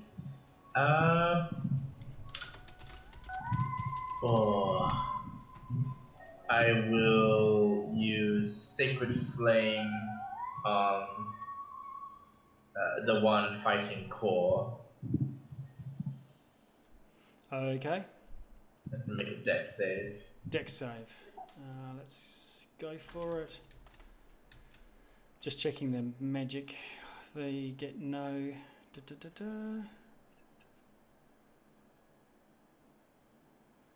Okay. Yep. So they're far from zombies these guys. They do get a dex sort of bonus. Yeah. But not with rolling a 1. Nice. I was going to say, it's actually difficult terrain 15 feet around me, thanks to Wild Surge. Oh, right. Wild Surge, nice. Okay. That one takes 22 radiant damage. Wow. I better check on this as well. These are not lost, so radiant. No, so they take the full amount, but 22. Okay, so do a what spell was that? That was a cantrip. That was a Sacred Flame. Oh, jeez. Fires from heaven, Sacred Flame, and bam. All right, so he's badly injured, but not far from out of the fight. I think that's me done for the moment. Okay, Riddle, you can hear action. It's all action stations through there. You can't quite see. You are still stealthing. I'm just gonna basically come up to the door. Right. Okay. And I can just see one around the corner to my left, I believe. You can, yes. I will throw Eldritch Blast at that one. All right, roll to hit. 3 hits, 3 shots. 15's a hit.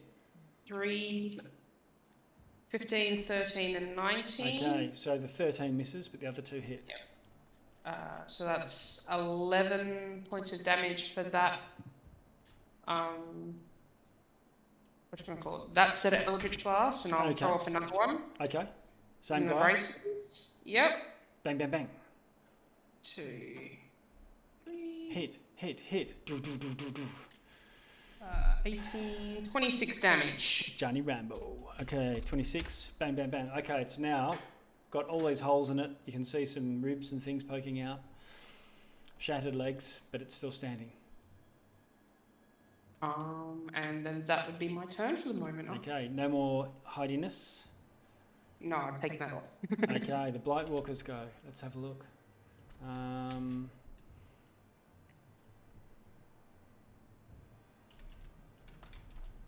Okay, Aragon. One of them looks at you. The one that's standing straight in front of you, and its eyes flare.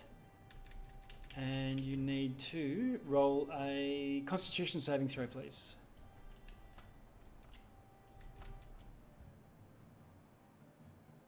.23 is enough, and you manage to avert your gaze before anything lands. Riddle, the one that's near you that you just shot to shit, looks at you as well. So that's a Constitution save? Yes, please. 19?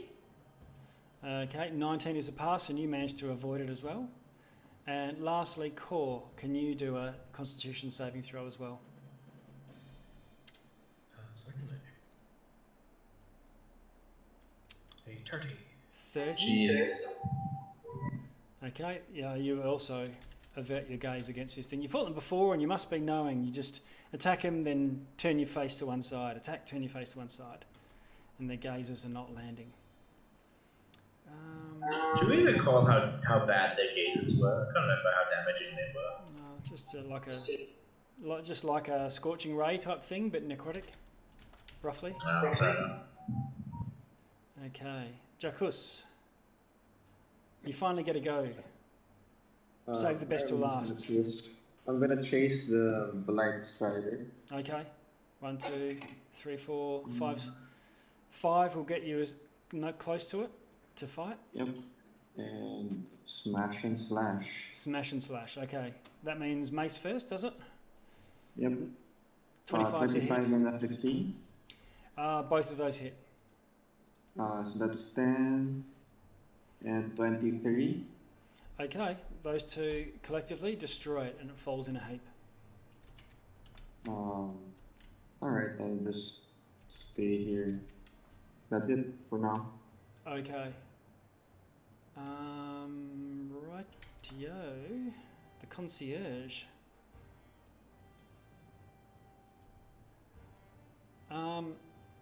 Core. This time you hear it. You can hear these sort of noxious. I'm going to show you something in the virtual. Oh, actually, I might even have a handout for you. Let's have a look.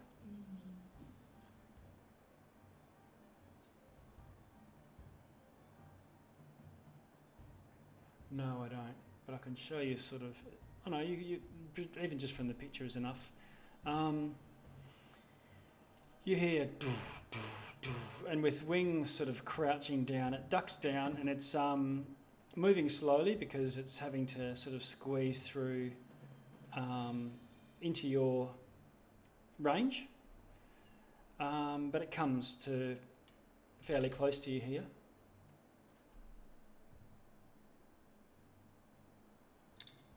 Hello, pretty. And it has a great axe, which it whacks you. Now you're not reckless, are you, at the moment? Not at the moment, no. Armor class 17. Justin's, yeah. It will do 20 damage. Okay.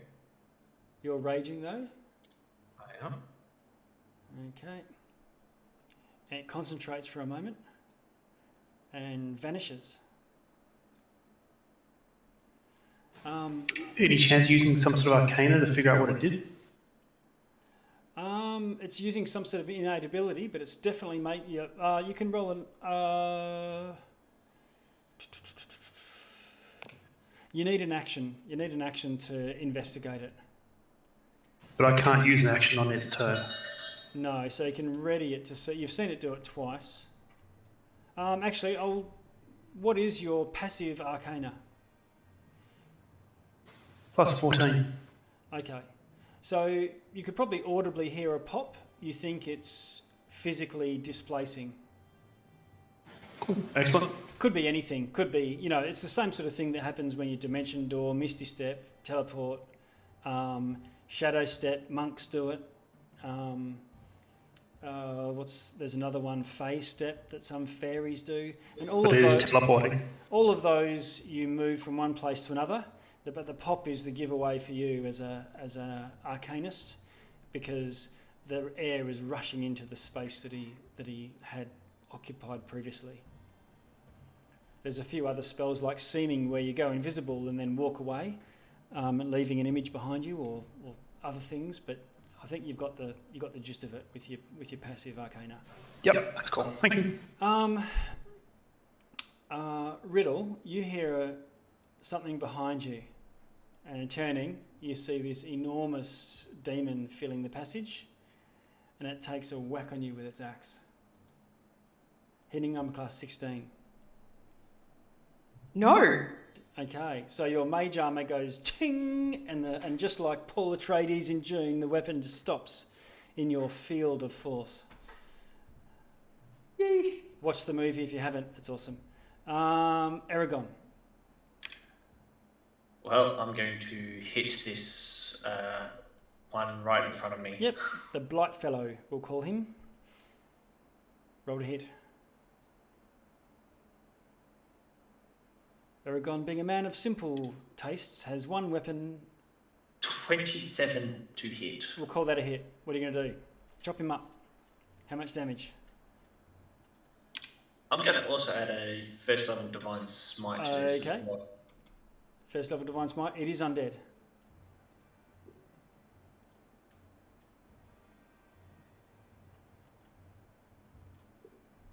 How much in total? Okay. 13, 23 in total. Okay. Cool. And that 23 in total. Why is that saying 24 down there? Is that because it's adding the two together? It's adding both of them. Oh, I see. Or because of the new update. I don't know why. No worries. Okay, so it's just clinging to life or clinging to unlife. You've almost pretty much chopped its torso all the way through. The whole spine is shattered. You've got a second attack. I do have a second attack. You're going to use it on it? 18. Hits. Yeah. And you destroy it easily dispatch it with this second attack. Any movement? Yes. I'm going to... Would I have heard that axe swing? Yeah, there's a battle going on down the back. I'm going to make my way to there, next to Riddle. You go into the passage and block it off together with Riddle. Okay. Sharpie. Sharpie is just going to move up to the altar. Okay. And use his extra to investigate that altar. Oh, okay. You can do investigation or arcana because it looks like it's a magical type of they're thing. the same for me. Okay, all right. So that's cool. In that case, let me have a little gander. 29.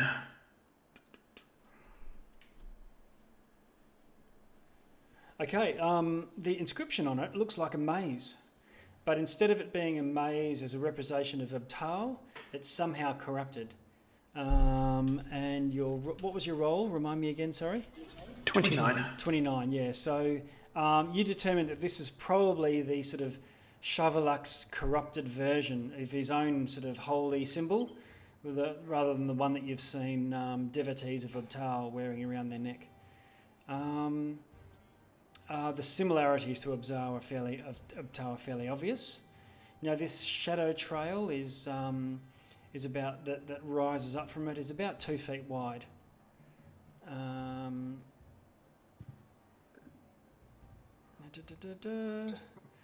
The sigils are connected to the inscription on the floor, but they don't look like they translate to any language that you know. Possibly not even recognise, like I might recognise Egyptian without being able to read it. Same with you've seen Maztecan writing and it doesn't recognise as that either. So just runes.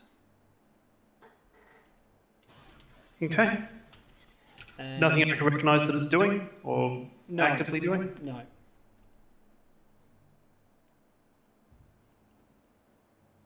That will be me done. Okay. Core. I'm going to attack recklessly twice. Oh, okay. Rage.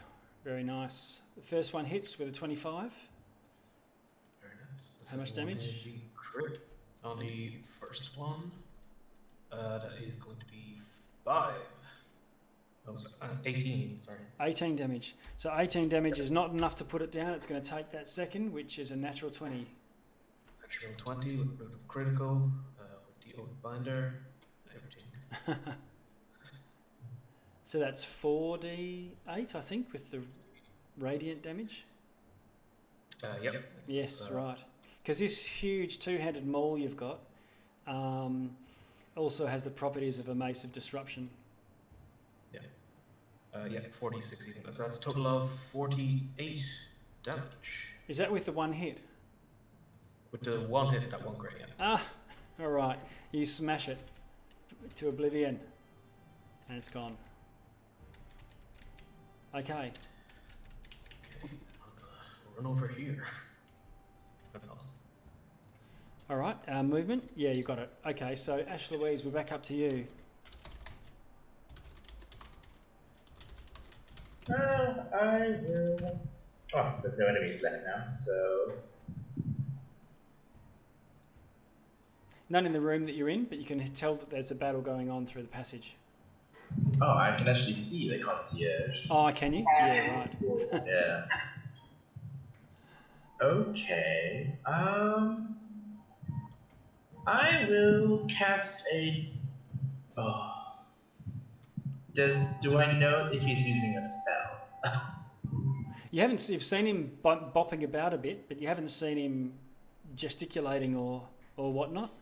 But you think it looks like it could be a spell. I'll cast Dispel Magic at it. Just why not? Okay. Just roll a d20 so that I can determine, because you might not know the effect of whether it dispelled anything or not. Okay, so that would dispel up to level 5 spells. Okay, so it may or might not take an effect, but you've cast your spell. And do you want to do any movement or a bonus action? No, I'm okay where I am. Okay.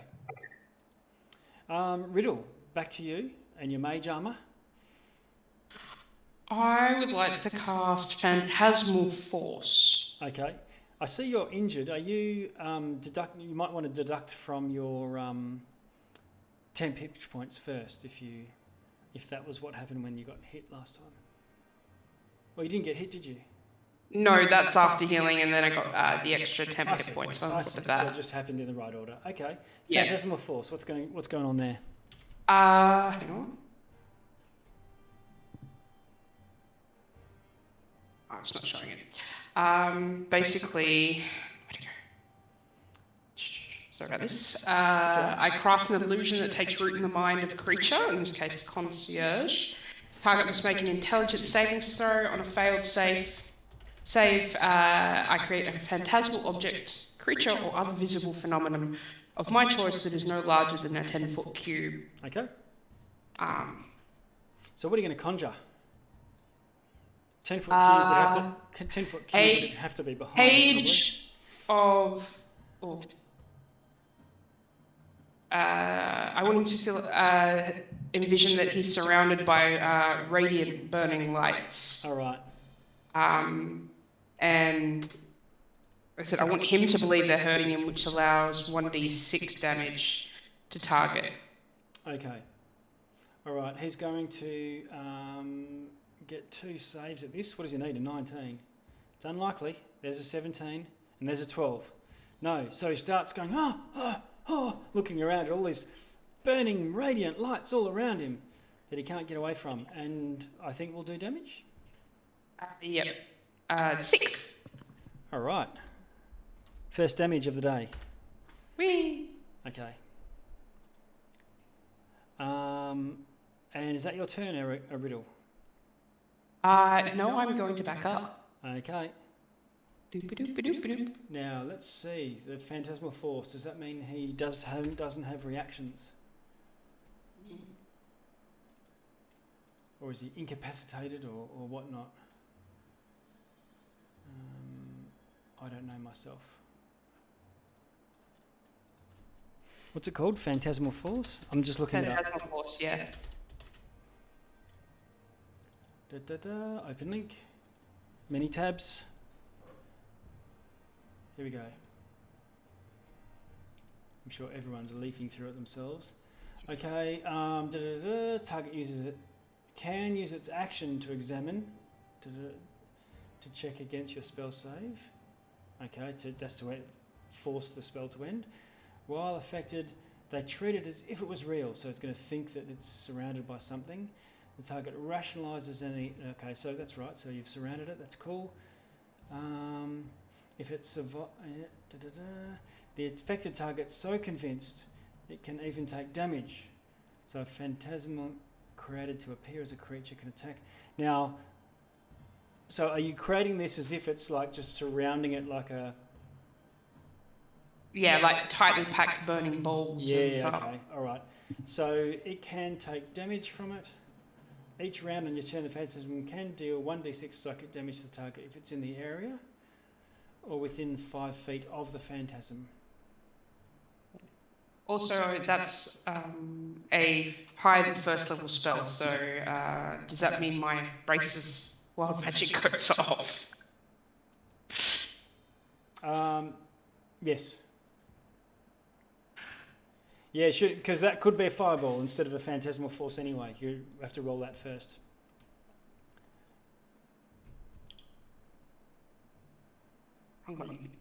You could just roll a straight d20 out of the roll 20 if you want to. Yeah, I might do that. It might be easier.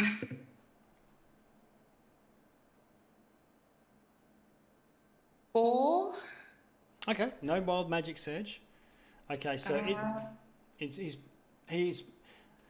okay. That's cool. So I'll tell you what happens there. But he takes his 6 damage in any case, and he's and he doesn't he thinks it's real. Okay, so that's you, Riddle. Unless there's anything else. Oh, you're backing away. So he can still attack you with a it's not like a fear or something where he doesn't have his reactions or his other abilities. So he can still lash out at you. Which he's going to try. Hitting up plus 26. Yeah, that got me. And doing 14 damage. And I'll use my hellish rebuke on top of that. Ah, right. Okay. He'll use his counterspell. Do you want to counterspell his counterspell? Okay. Do it. No. No. Okay. Hellish rebuke. Wait for it. Go for it. What happens? Dex save 19 or apparently take 35 damage. All right. He fails that and takes 35. What type of damage is it? Fire. Fire. Oof. So, Okay. and what was misplaced? The damage he did. Sorry. He did to you 14. With a great axe. Possibly disrupting your spell with Phantasm. No problem. I have advantage because of Warcaster. Nice. Nat 20. Hey. Okay. You stay in your radiant box. Okay, and sorry, the damage from the Hellish Rebuke's 35. He's Yes. He doesn't. Does he save for half or what's? Oh no, he failed that anyway. So then it's just he's resistant to it. So he's going to take 17 damage. Okay, it's all happening. Very complex battle. And Riddle's now out of axe range, and it is Jacuz, your turn. All right. I'm gonna move here in between these two. 1, 2, 3. Yep, 15 foot Yeah. to the edge of the Yep, room. I'm gonna smash both. Okay. All right. So you take a swing at each. Yep. Yep. Just try to knock them down Hitting, or destroy it. Sure. And you managed to knock down 2 with a 16 and a 25, going mace berserk. Yep. Okay. All right. So you disrupt two of the things.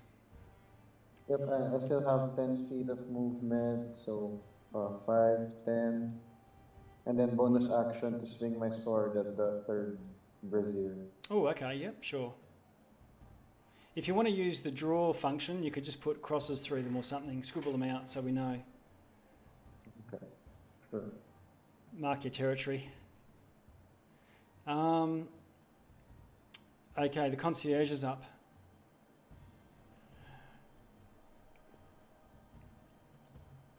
He takes 2 attacks at you, Aragon. Not ignoring the radiant damage, but it's not...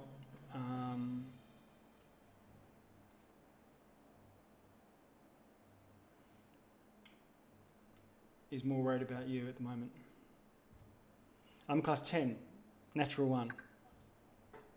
I'm a class. Yeah. I'm a class 27. Yeah, that one's a hit. Doing 25 damage with that second attack, Aragon.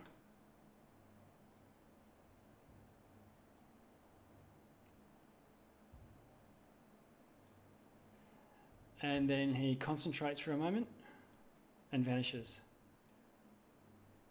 Sharpie and Ash, you both see this, and so do you, Riddle. I'll give you all Arcana rolls.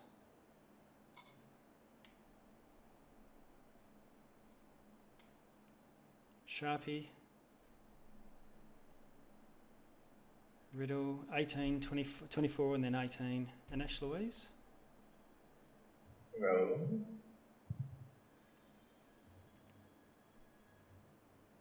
Oh, What are you doing? What are you? Nat 1, I think. Oh, okay.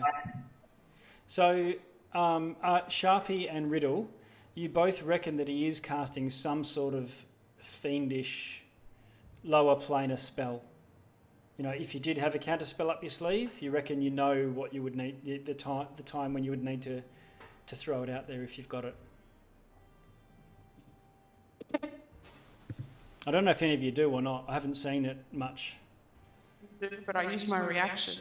Ah, yeah. I have a counter spell, so Where are you, Aragon? Oh, I can't see it yet. Oh, yeah, well, you saw it. You can roll a thing to see if you notice what's going on too. yeah, probably not. No. Okay. It's just not traditional spellcasting. Okay. The concierge is gone. Aragon, what do you want to do? I'm going to back into this room, readying my sword for my action, holding action. Okay. But I'm going to Shield of Faith myself as well. Okay. As my bonus action. Shield of Faith goes off. Sharpie. Sharpie's going to ready an action to throw a dagger. Well, he'll aim and then ready an action to throw a dagger at when this thing reappears. Okay, no worries. Okay, so you've got one cocked and ready to go. Core? I'll just go ahead and ready an action just to strike once. Okay. And Ash?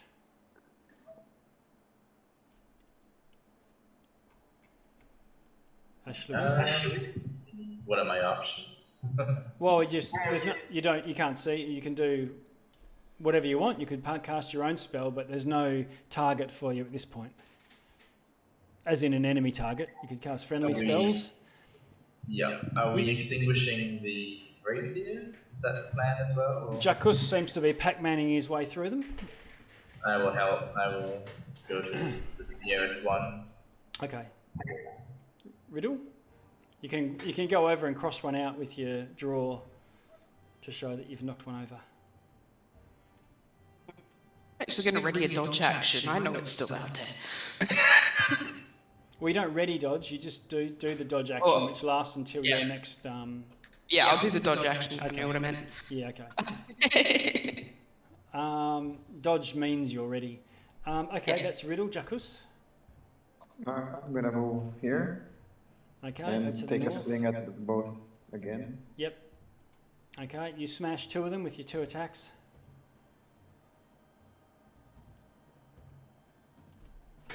Yep, and that's me. Okay. All right. Aragon.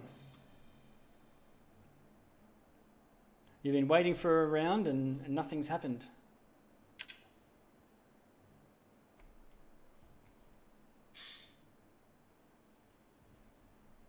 I'm going to jump up onto this altar or dais, whatever it is, Okay.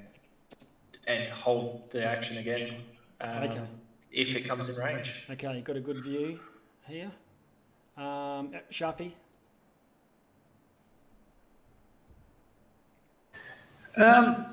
So this thing just hasn't reappeared. Sharpie's going to cast Comprehend Languages and go to town on this altar. Okay. Comprehend languages. Is it a one round? Yes. Okay. All right. It looks like it's some sort of infernal. It's not infernal language, but infernal magical runes, and it's looks like it's a transportation. As in something we can activate? Or? You. Let's have a look.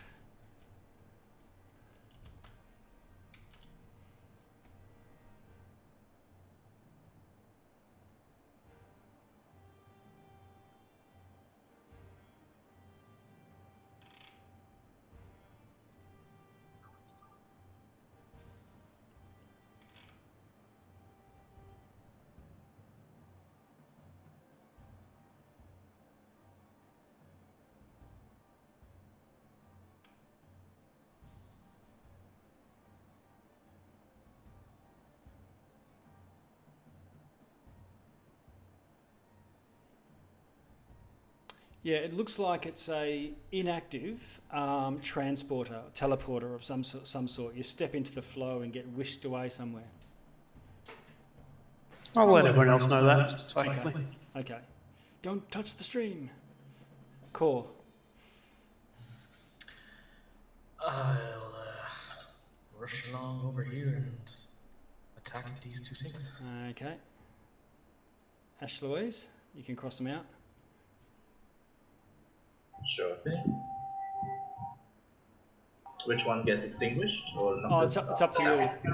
Just move over to one if you want to keep on trashing the joint. Riddle, you were dodging.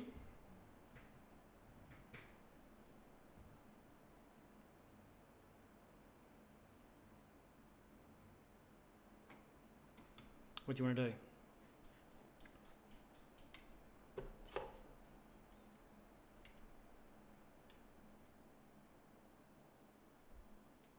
I can't hear you, but I can see you running over to the...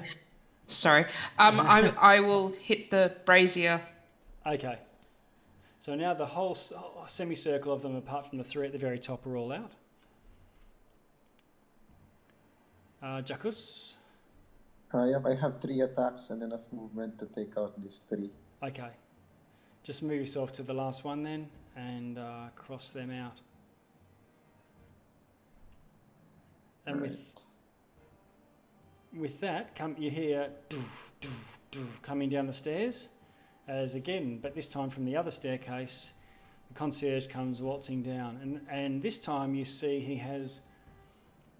they have multiple images of themselves reshuffling every few moments.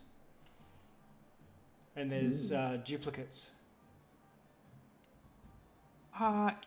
Is the phantasmal force still up? The phantasmal force is just the area where you cast it, so it would be down Okay.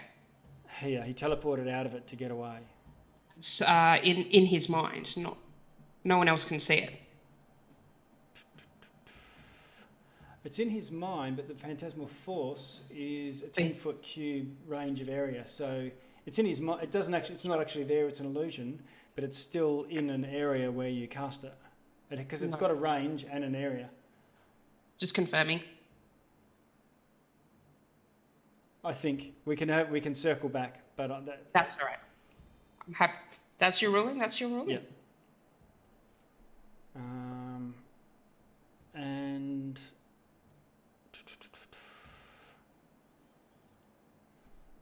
he comes waltzing over. Oh, then it's Sharpie. That's going to trigger your blade if you want to throw one. Now that you mention it, yes. Okay. No longer have aim, but...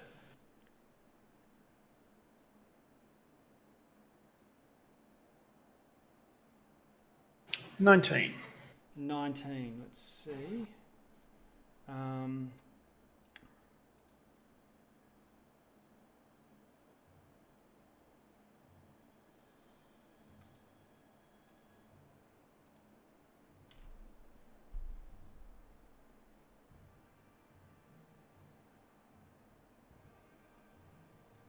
Okay. He concentrates for a moment as this dagger comes in. Tries to think. But your dagger hits him and not an image. And it hits Bugger. and lands and hits. Grand total of 4 points of damage. 4 points of damage. Okay. All right. Unfortunately, mirror image is not concentration, so I thought you were going to disrupt it and get rid of all the images. But he takes it and then strides over to adjacent to both you and Aragon and starts to wail away at Aragon. He seems to place much more value over people with big weapons and armour, much like he's got. 25, Aragon, Yes, that is a hit. doing 25 damage. And then 13, which misses.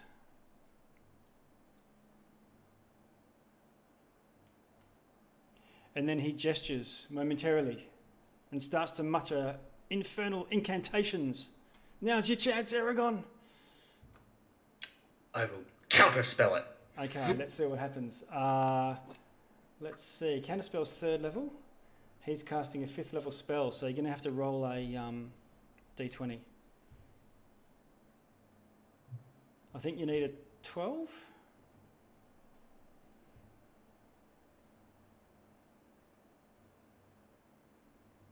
Might be 15. We'll have to have a look at counterspell. Oh no, I tell you he's not going to do it regardless.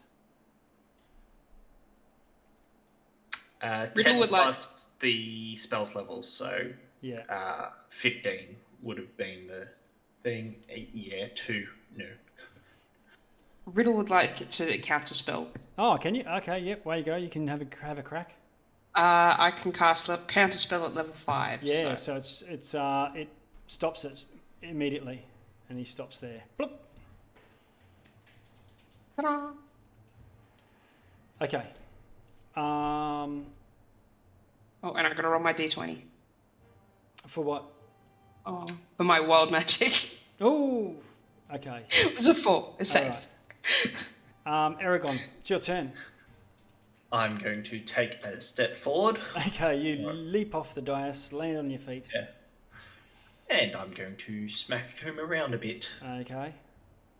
He's obviously a fiend. Yeah. Good.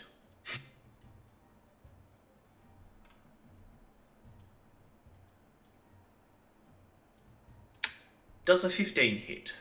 15 misses.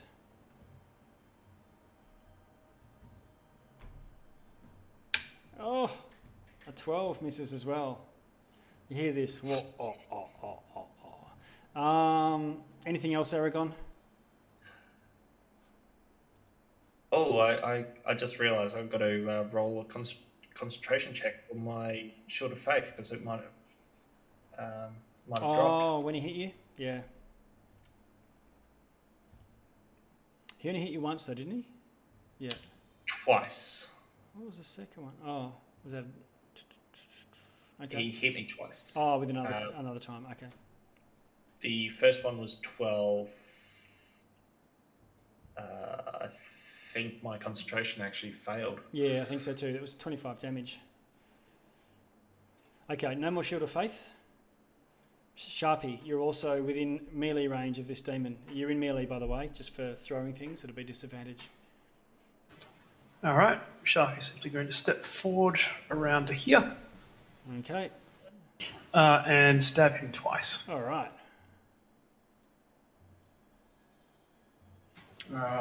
11 will almost certainly miss. 11 misses, yes. A 15. 15 will miss, so he's going to boost that one. Well, hang on. I'm just need to check something.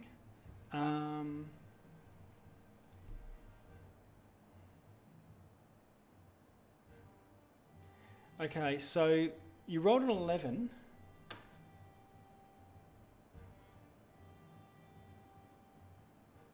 What armor class did that hit? So that hits armor class an 11.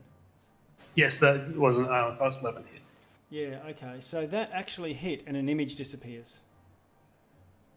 All right, cool. So the 15 is going to attack him as well. The 15, he has to try and shift to another, based on a dice roll, he can shift your attack to an image instead of him.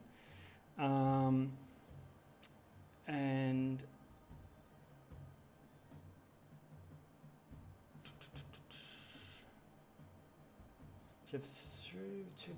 yep. Okay, so the 15 gets rid of an image as well. So it's just him and another image left. Cool. Done. Okay. It was probably actually positive for you that he's trying to... I'm happy with that. Yeah, because you might have actually missed him, his real arm class. But Core, it's your turn. Way over the side there. Yep. Oh, right. Rush forward. Rush in. All right. My lovely 40 feet of movement. Ah, that's what... Okay. And wail on him twice recklessly. Excellent. 2 28s. Oh, both of them hit.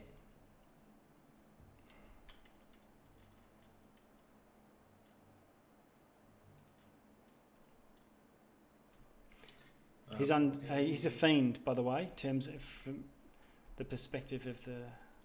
Yep. Mace. Under is up. That's a total of 46 damage from those 2 attacks. Okay. So the first one, 46. What did the first one do?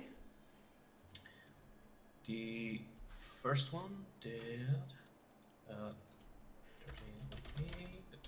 22 total. 22.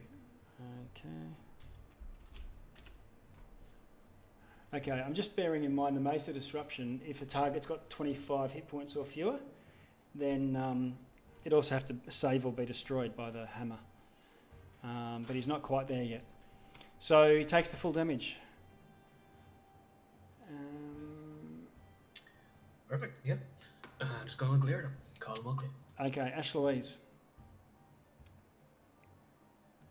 Do I know if he's a native to this plane? You don't. He doesn't look shadowy, but he's sort of a bit smoky. It would take a action to that, like a nature or like what Sharpie's been doing, to use an ability to try and determine it. I'm just gonna Sacred Flame him. Okay. He gets to save, right? Yes, a dex save. Oh, his dex is not great. He has disadvantage because he's in difficult terrain now. Oh, okay. Well, he fails. It's 24 radiant. 24? Oh my god. Okay, Worth it. he's almost getting into Mace of Disruption territory now. Anything else, Ash Louise? Bonus action spiritual weapon. Why not? Hey, nice one. Okay, roll to hit with the spiritual weapon. What level are you casting a spiritual weapon at? Oh, just 2nd level. Yeah, okay. Roll to hit.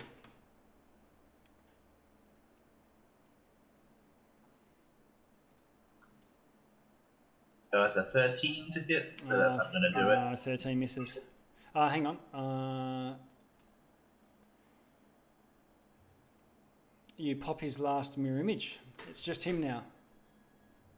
I should have done that. I should have checked that with Core. No, Core, he didn't manage to shift yours, so your 2 attacks was onto the real him. So no need to retcon anything. Riddle. I would like to Eldritch Blast. The first 3 at him, obviously. First 3 at yes, and the second 3 at Aragon, or what are you trying to say there? There's only one enemy. See, if he happens to survive the first ones, 22 to hit, 30 to hit, and a 14 to hit. I see, okay.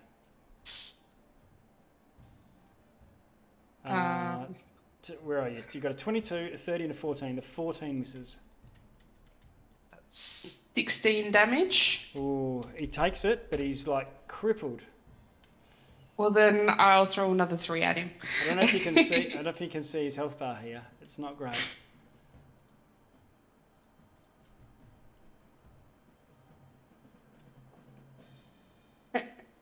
Uh, 29, 25, and nat 1. Okay, the 29 and 25 both hit. Total of 10 damage. Okay, he reaches Sorry, out. 20 damage. My apologies. 10 He damage. reaches out at you and clenches his fist like, damn you to hell, as this portal opens underneath him and draws him back to wherever he came from. Anyone who with proficiency in Arcana can have a little go to see where this might go. You've got a little bit of an image through the hole to see what the terrain was like. Sharpie's got proficiency on Arcana, rolls a 24, and you believe it went to Gehenna, which is a realm somewhere between Hell and the Abyss, a realm of mercenary fiends that sell their service to other beings from across the lower planes.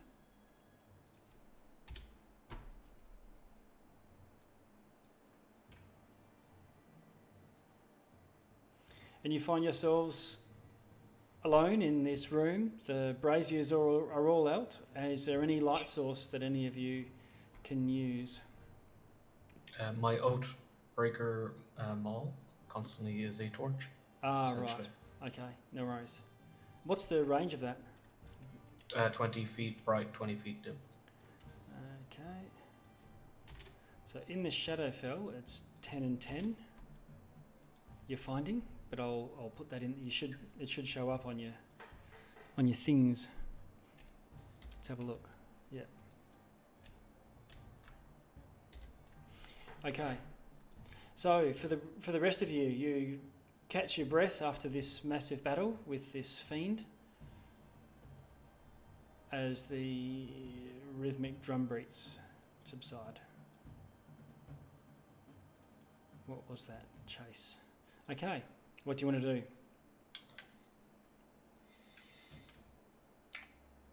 I would like to explore the upstairs area where he came down. Yep, okay. Rest of you following along? Yep. Yep. Okay. I will gather everyone. Oh, who just vanished? Let's see, for Jackus. Got your back. for Ash, Sharpie, and Aragon, I'm going to give them a spell slot back. Oh, nice. Check out roll. See what level they got.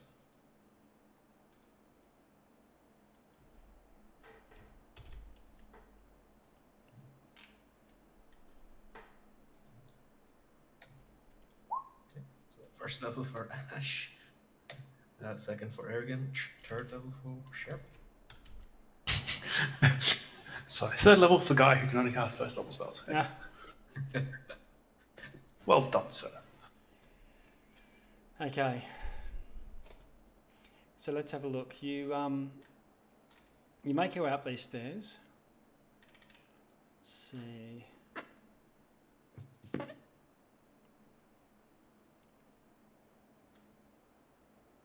The Grand Altar.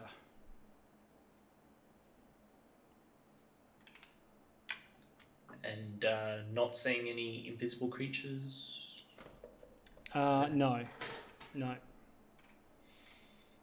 Good.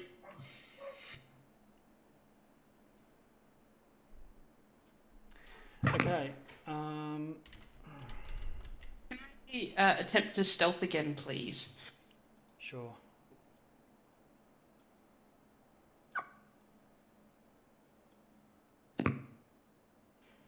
The rest of you, I'm just going to use this back corridor to simulate a stretched out staircase that you spiral your way up.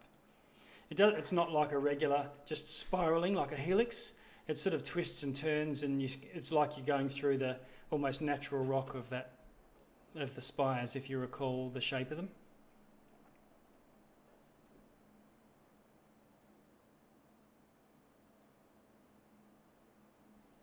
Sharpie, you get to the top first with Riddle. The rest of the party is sort of stretched out behind down the passage. It opens out into a small chamber.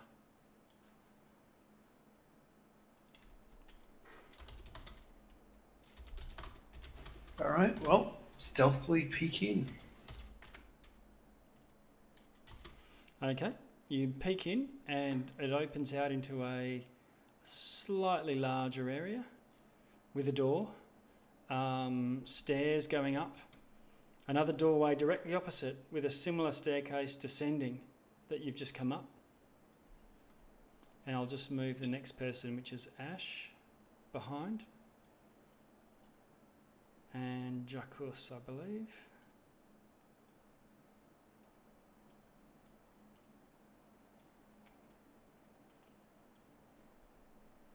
Ash and Jacques, you can see as well now that you're close enough in the room. Everyone start to file in.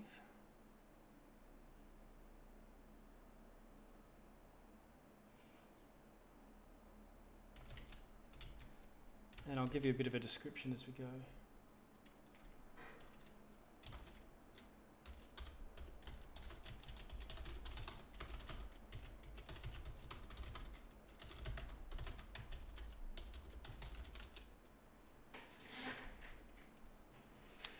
Let's see.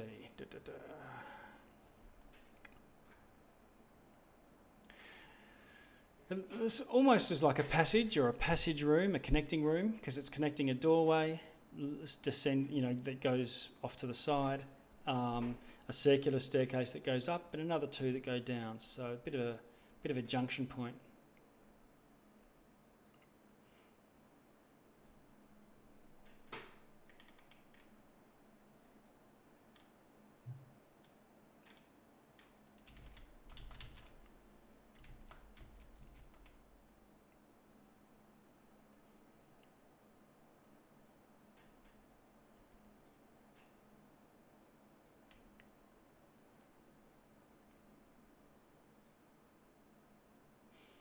Sounds like you can hear a bit of voices through the door. Sharpie will go up and try and listen. Okay, just roll a perception for me. Signal to the others, try and keep quiet. Okay. So, how's your perception? What did you get? 34. Oh, okay. It sounds like there's some sort of incantation, magical mutterings. You can't tell what. All right. I'll let everyone know magical mutterings and open the door to interrupt said magical mutterings. Okay. You open the door. Let's have a look.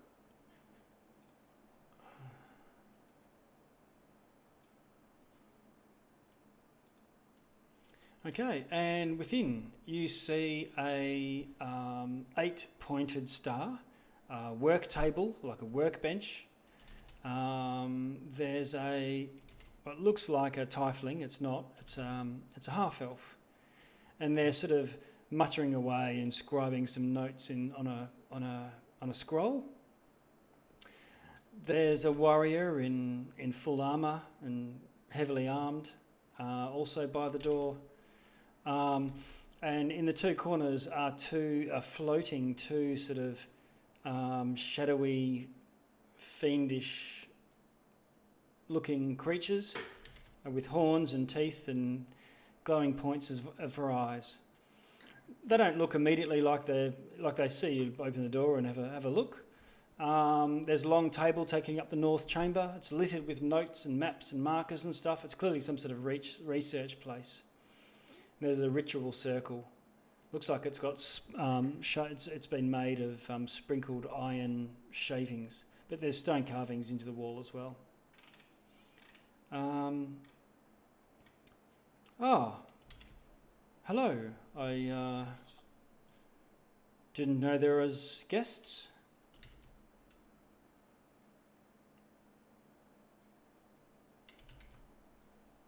This is the mage type. I'll bring Aragon through. There you go. Am I in there as well? Yeah. It's a pretty tight room. Sharpie's at the door, and probably Ash and Core. You can all see.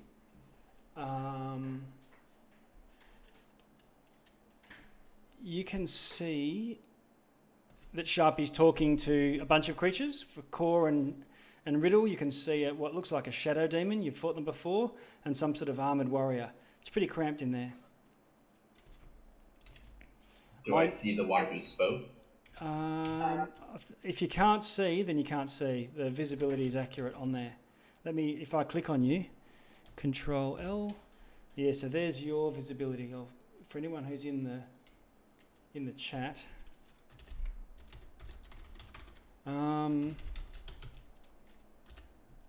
Yeah, I can actually see what you can see.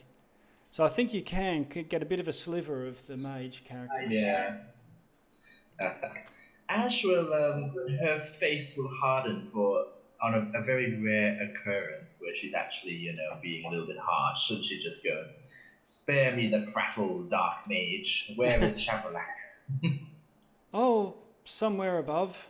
And they sort of gesture.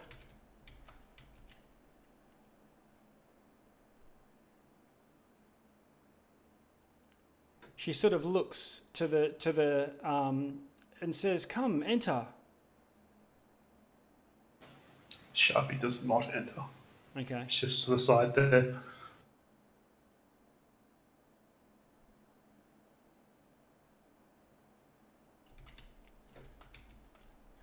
Okay, so Ash, if you want to step forward.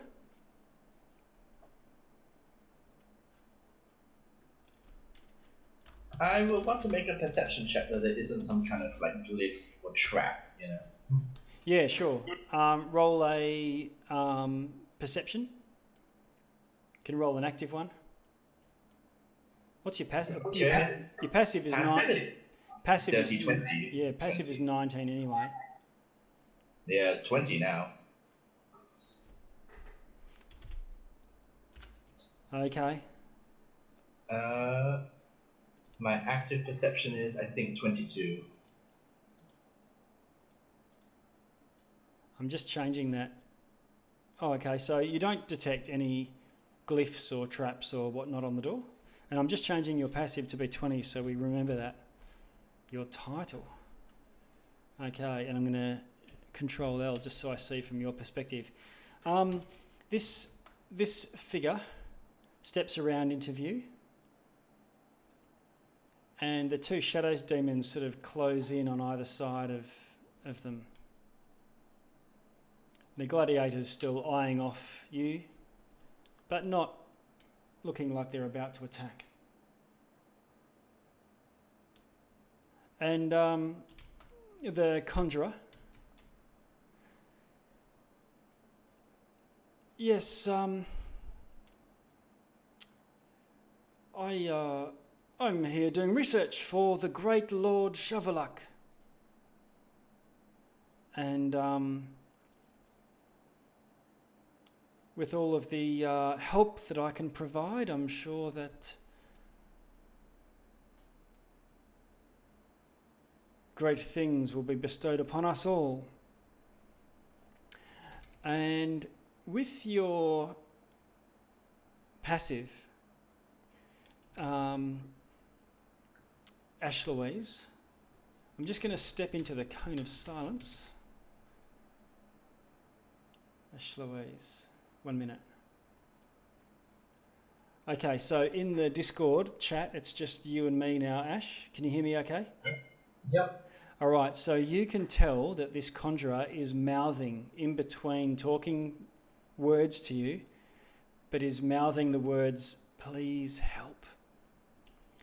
And he does it twice in succession, dotted between...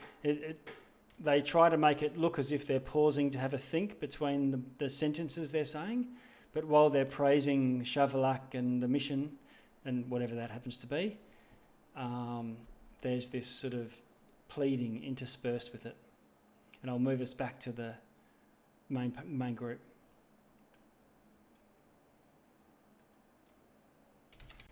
Okay, are we all back? Back in business? Do I have telepathic connection with you, Sharpie, or anybody? You certainly do. I will send to Sharpie. The conjurer has been mouthing, "Please help" to me in between his speech. He may actually be of help to us. All right. Sharpie will pass on to the rest of us. Conjurer may be on our side. Kill him last.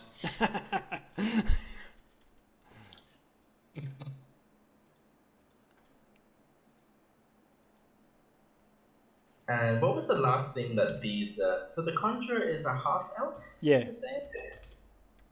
Okay, and the rest are demons. No, 2 look like shadow demons. The other one just looks like a human warrior.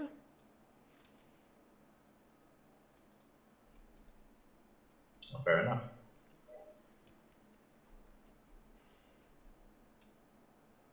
I looked at Jacuz and Kor and Aragon, sort of like, any of you want to take point if this is going to be a battle?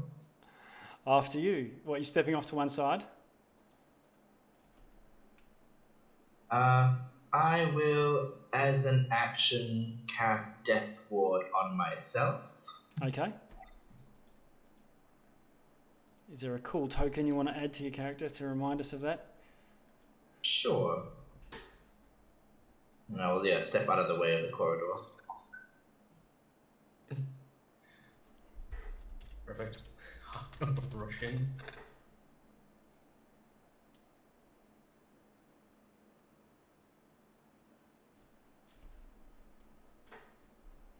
Okay, cause in.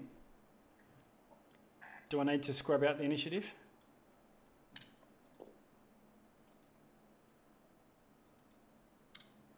Well, as I rush in, looking to swing the old maul in the human fella's face. Ah, right. Okay. Well, roll initiative. He'll probably anticipate that that's your intention. Yeah.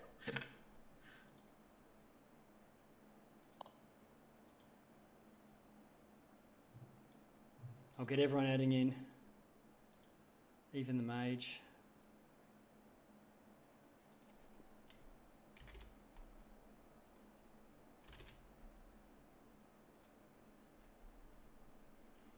Okay.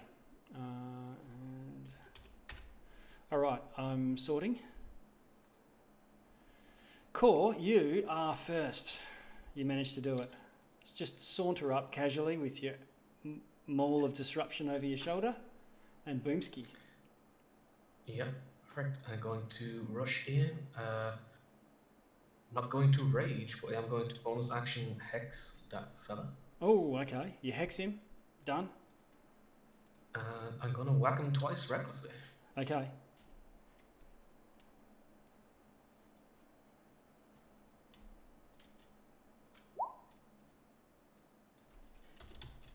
A 26 and a 29 to hit. Okay, both of those are going to hit.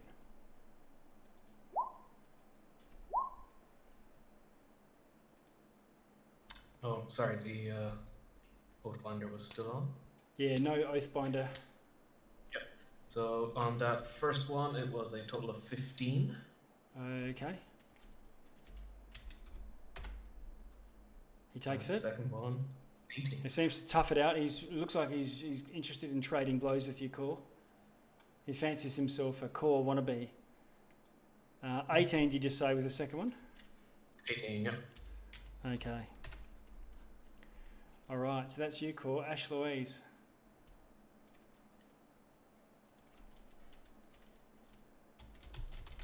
Oh, I just really don't have a lot in the way. I will cast Banish on the nearest demon.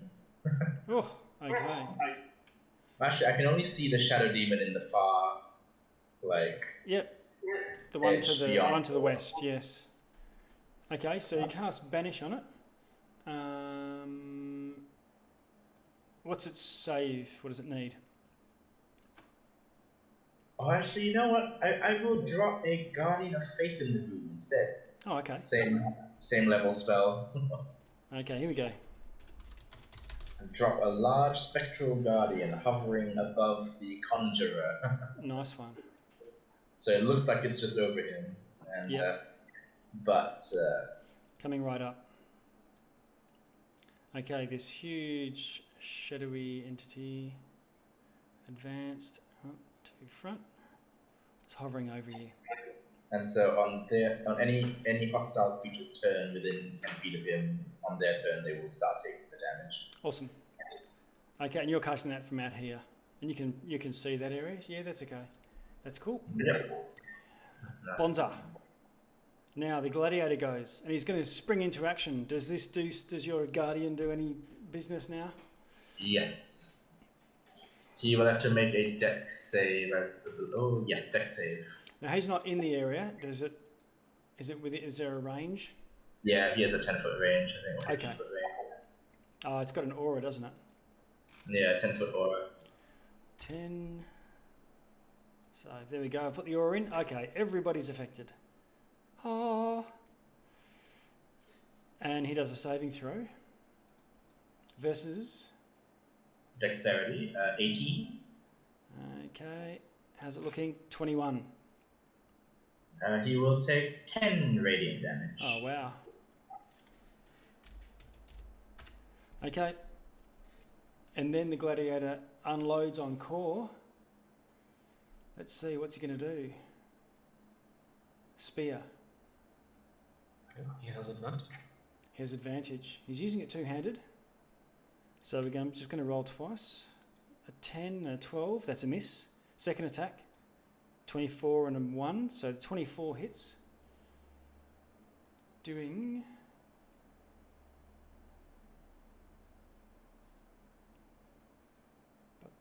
There it is. 7 damage to you with the second attack. Okay. You so got that? One temporary hit point. Yep. And he gets a third attack, but misses. Aragon.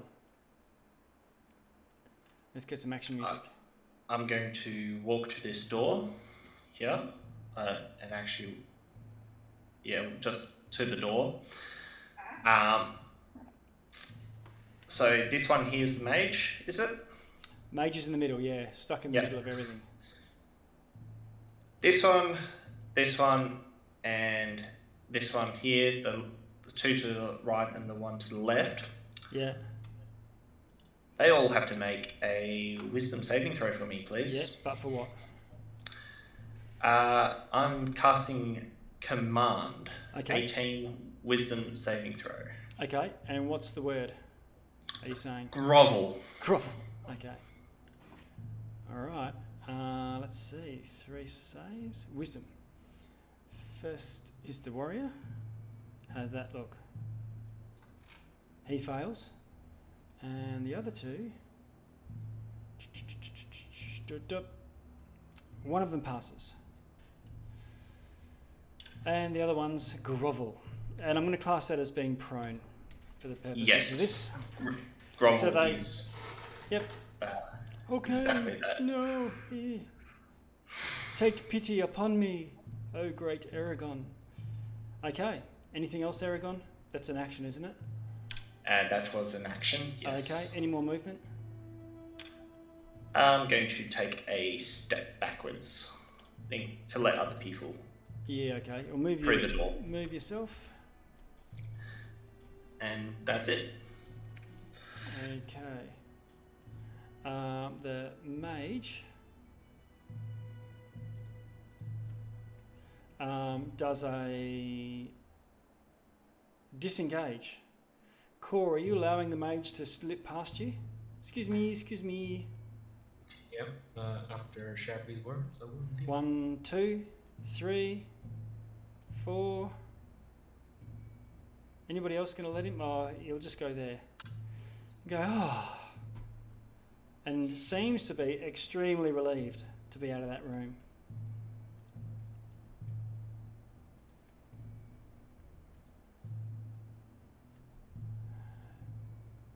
The shadow demons go, and I think that's going to trigger your guardian again. Indeed. Let's make That's dex. Dex saving throws. Okay, so 1. And made a roll a 20, and another one rolled a 9. So we've got a pass over here. One of them also misses its turn due to command. Grovel.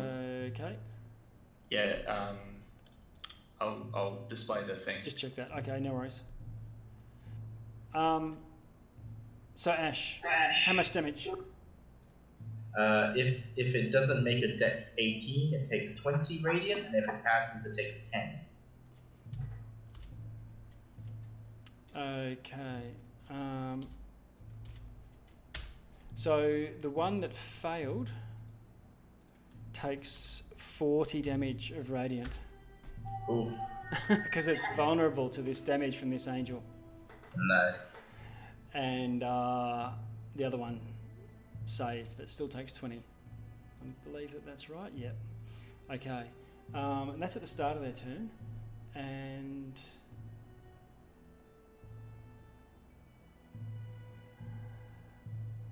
this one here that's grovelling. Does he lose his action? I'm just checking. Grovel. The target falls prone and then ends its turn. Okay. All right. So,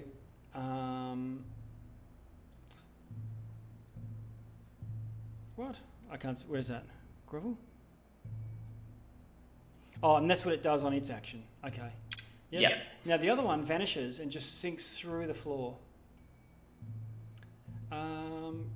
Core, I'm going to let you have a opportunity check if you want it. Yeah, hell yeah. Presume it's a fiend, of course. Yes, it is.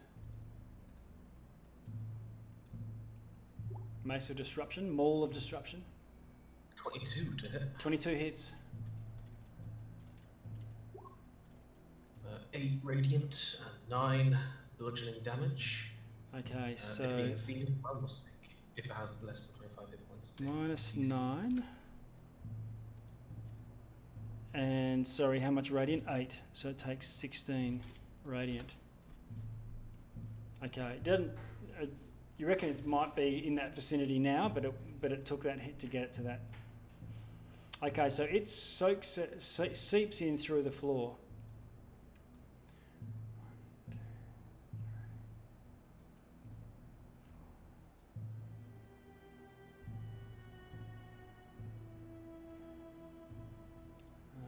Let's see. 1, 2, 3,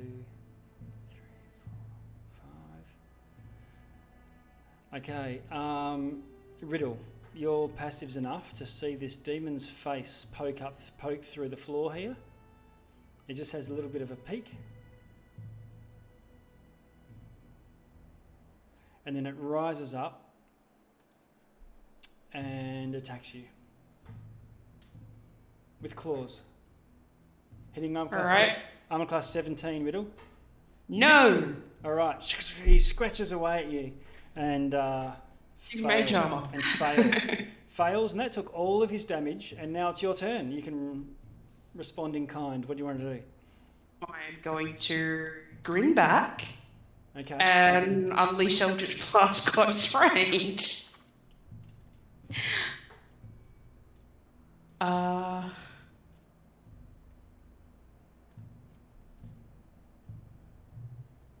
18, 28, and a natural 20, total of 31. 31. Hit. 31 in total, destroys it and sends it back. Oh no, to- that was my last to hit. I got a critical, so Oh, okay. 8, 15, 22, 31 damage though. So still worked out that way. Is the 31 with... Yeah, okay, all right. So he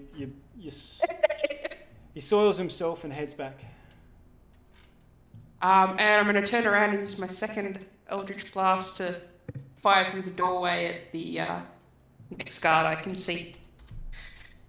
Oh yeah. No, can you? He's heavily obscured by so many creatures in the way. Stealth sniper. All right. So you pick a little sliver and send one up his nose. Go for it.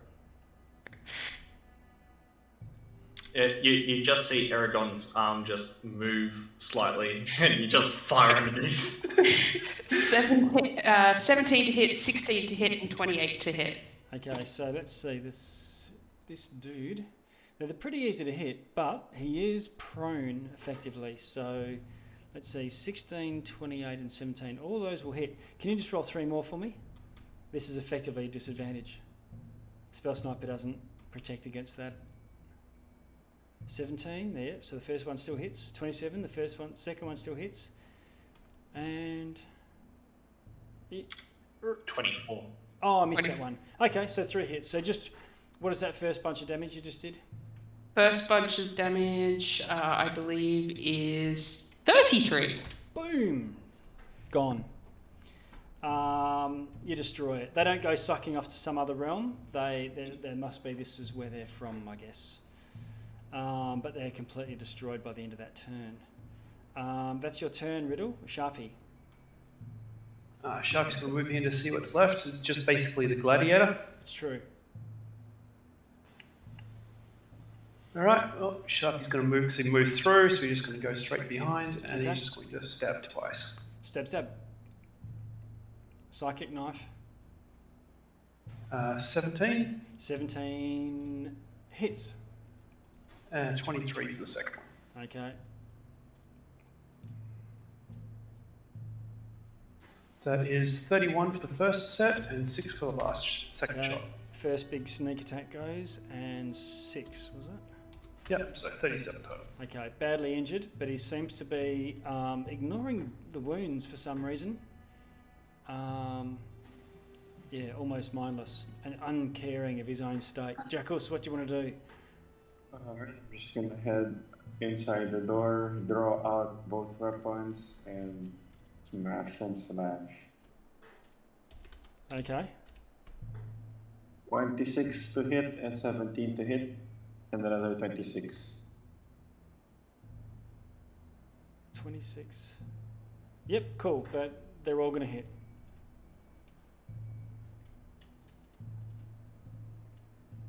So that's 18, 36, 40, 54, 65 total. I'll let you add it all up if you want. It's but you absolutely carve him, pound him down.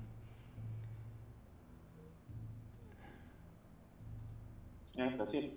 And we move out of combat as the room clears, and finally this mage. I thank you.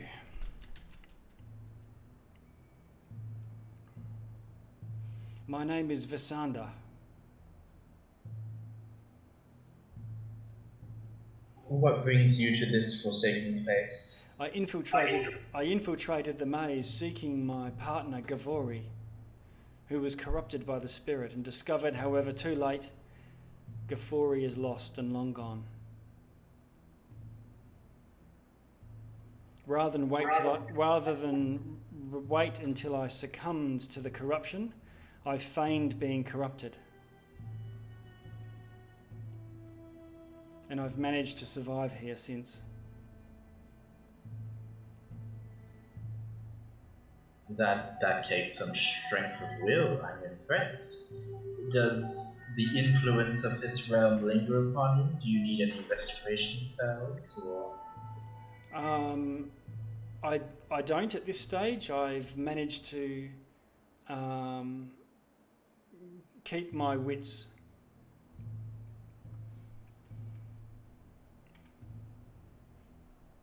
Very well then. She says, are you here for Shavolak? Tell me it's true. Abso-fluffing-lutely. Okay, she says the entrances, if you seek the moats, you must take the secret panels, and he gestures to the 3 areas within this very room.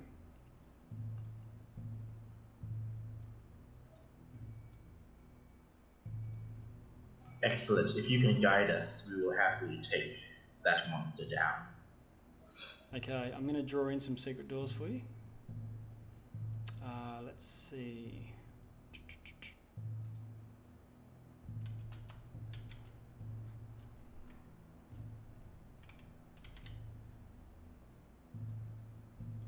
There's one there on the 2 corners, one just over here.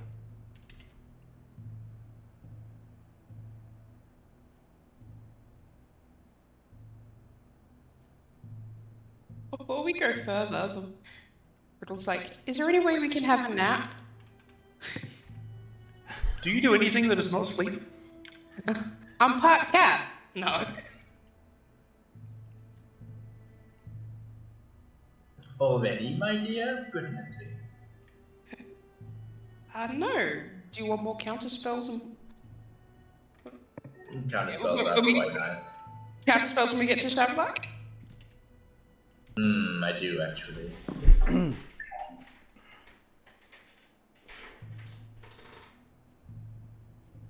It's just a thought. If we don't, that's fine. I'm out of spell slots. All right.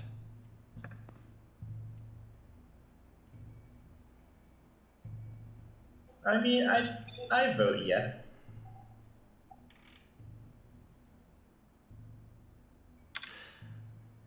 I reckon that's a good idea. Yeah. Well, what happened to your spell slots? You had one counter spell, and what was the other one? Hellish Rebuke and Phantasmal Force. Fair enough. Sharpie just rolls his eyes. Okay. So you're thinking of taking an hour, a short rest here? Just a nap. A nap. A cat nap, perhaps? Yes. Okay. Well, Vikanda says, I guess 1 hour is not gonna go amiss. That is true. It's fair enough. Although maybe we save our spell slots for when we really need them. Are you saying I shouldn't have used the counter spell? That was the only one that you should have used. I mean, I'm burning through my spells anyway, so spell slots? Yeah. No, smite slots. I would recommend when we have our nap, though, we barricade ourselves in the room we've just killed everything in. Oh yes, I can set up a dome and whatnot. All we need to do is have someone lean up against the door. Yeah, Vikanda says, just come into the chamber and we shall lock the door. There we go. And with that, you do manage to get 1 hour of uninterrupted rest.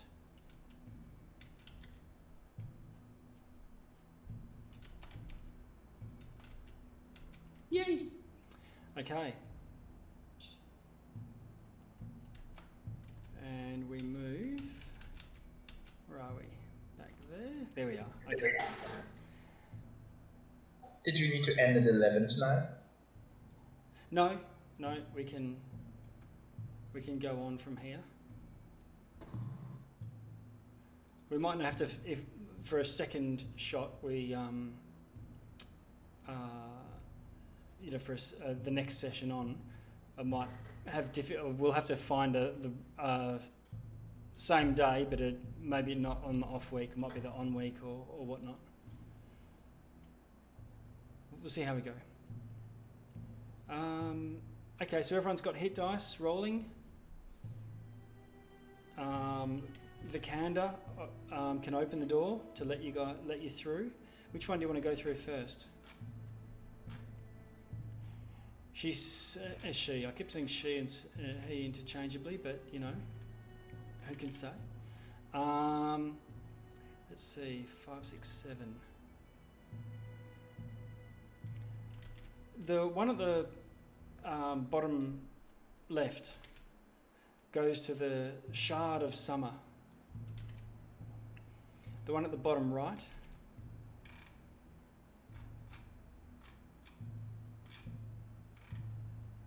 goes to the Shard of Autumn, and the one on the top goes to the Shard of Spring. No Shard of Winter? Yeah? I think that the central Blightspire is the Shard of Winter, dominating all, metaphorically and literally. We can never escape. Winter. Indeed. So is it kind of ominous if we stop at the top of the tower and we choose to go through the door of fall? We'll call it autumn. Safer that way.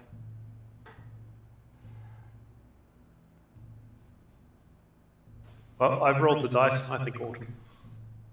Autumn. Now, which one was that? Is that the first one? No, that's this one over here. Okay, Sharpie, you're over at the Shard of Autumn. Vikander opens the passage for you, or shows you how to. It's just a secret panel, and a doorway swings open. And this opens to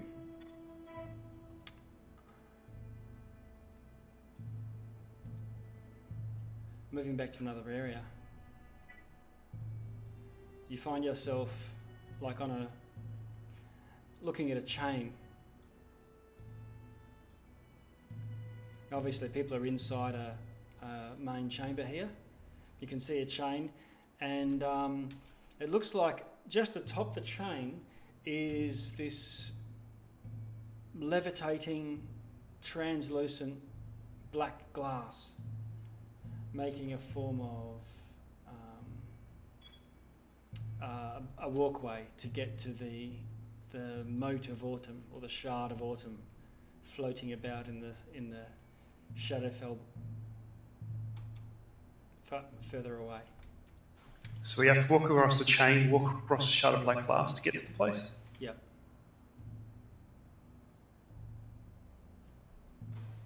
All right, Sharp, you'll start walking across the chain. Okay.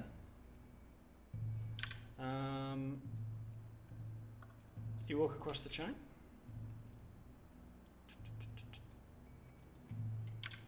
And Aragon's going to follow. You get to the other side.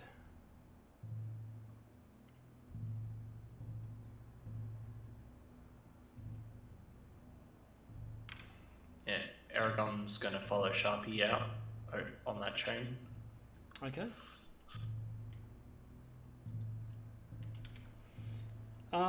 Yep.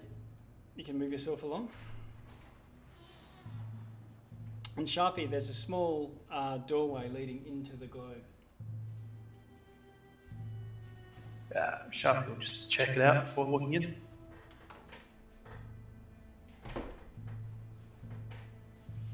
Okay, you have a bit of a look, and you can see that it is the inside is a spherical, smooth area, and let's see, there's a 3-foot wide, smoky, crystalline orb floating in the centre of the area. And there's a field on the floor of colourful flowers blooming.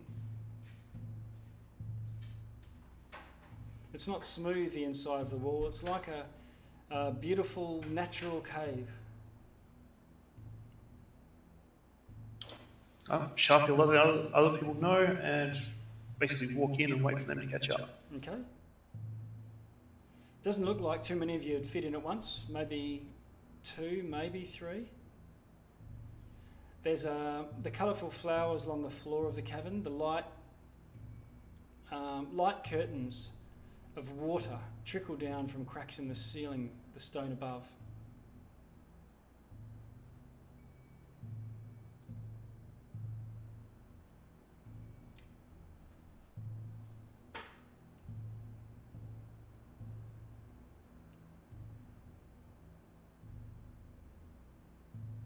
Is there dim light in here or darkness? Dim light. I would like to take a bonus action to fly around. Okay. And how long does the flight last? A minute. Okay. So you fly over. Do you want to fly inside? Sure. Okay. Oh, actually, I can. I'll stay by the. I'll fly inside and have a look, but then I want to stay by the bridge. And I can help people if they're crossing if they need it. Okay. Move yourself then if you where you want to be.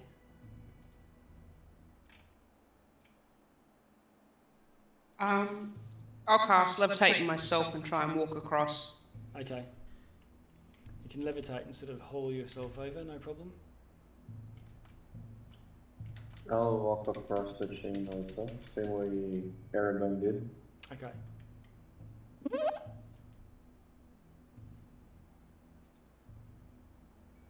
I'm just coming back. I was looking at another map for a second. Okay, there we go. Yep. It's starting to get tight. Riddle, you're going a bit slower because you're levitating and having to hold. But for those that are in there for now, you can still see this globe floating. Trickle of water coming down from above. Any idea what this... I mean, this is supposed to be some sort of relic of a divine power. Any idea what it's doing or what... You can roll an investigation if you like. Have a snoop about. It's more about sleuthing. 24. Okay. You think you can see the shadowy image, which I keep saying shadowy, but just means you can't quite see because it's sort of smoky glass. There's some sort of diminutive creature inside the orb. Maybe humanoid sort of shaped with arms and legs, but only a foot tall or so.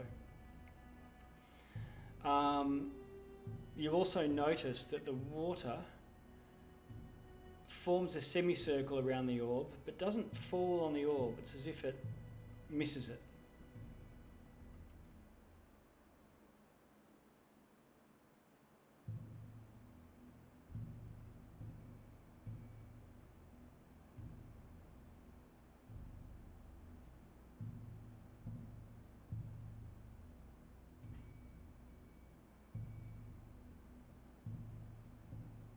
What do you want to do? Can I put some water on the orb? Collect some from the ground or something, or? Yeah. Yep, okay, so you can fashion some sort of vessel or even just use your hands and you... Riddle hands over her special flask. Special flask? Yeah. You got The decanter of endless water. Oh, right.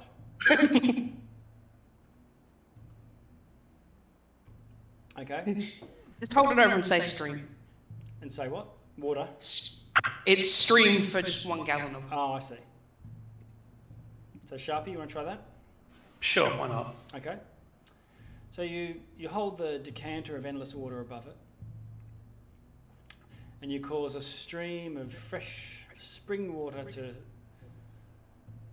issue from the decanter, falls across the orb surface, and as that does, the orb glows a bright green.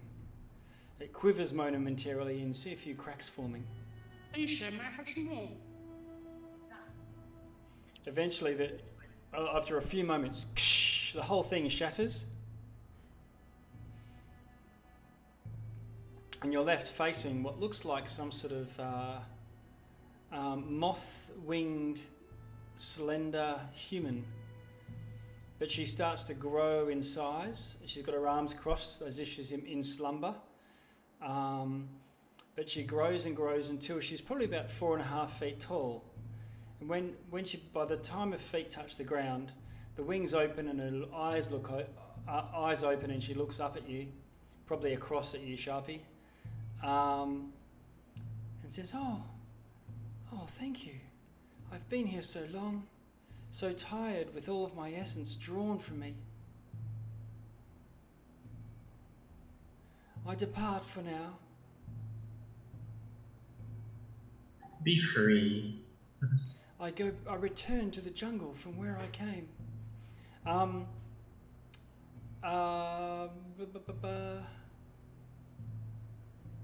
Has anyone got... Everyone's at full strength, aren't they, in terms of spell slots? Yes. Yes, sort of. Pretty much. Okay. Missing a little bit, but... I'm missing, I'm down at 4th level. I've done a couple of 4th levels. Right.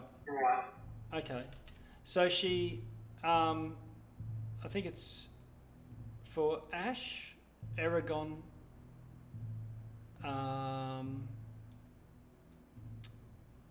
Riddle, and Sharpie.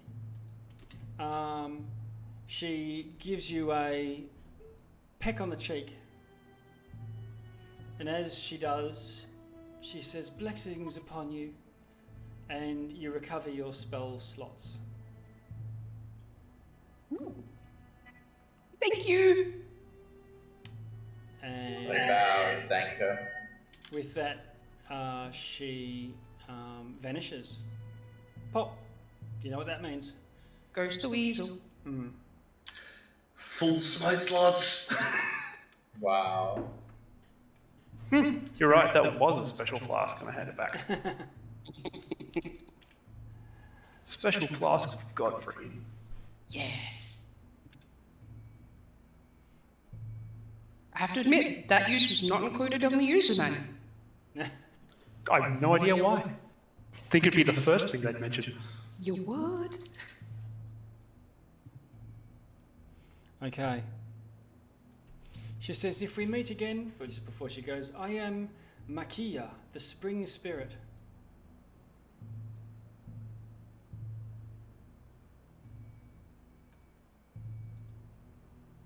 I'll put that name down for you in the chat.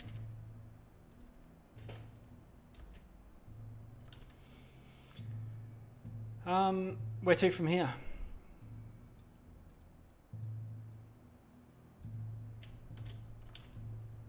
You gonna try one of the other doors?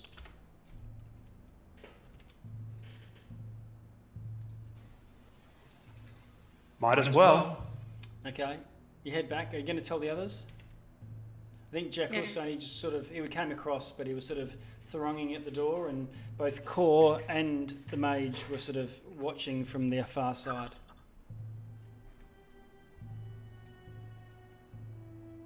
So you all head back. And Vikander says, oh, spring you say? Well, let's try the other one. I'm pretty sure that one was autumn.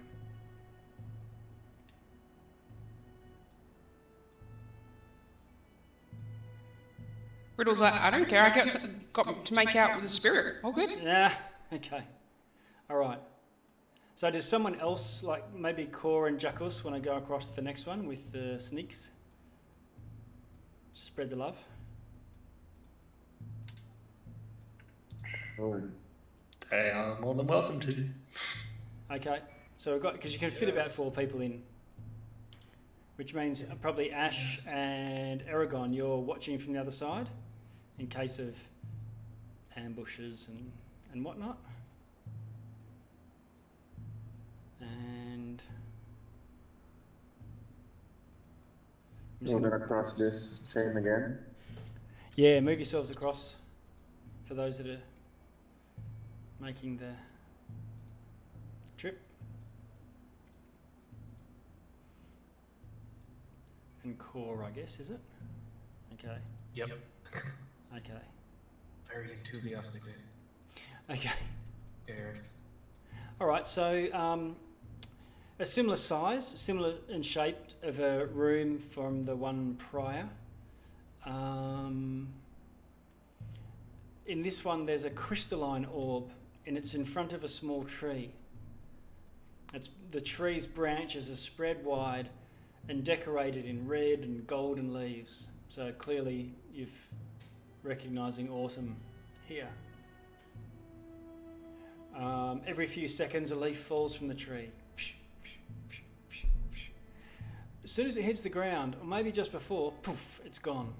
It vanishes.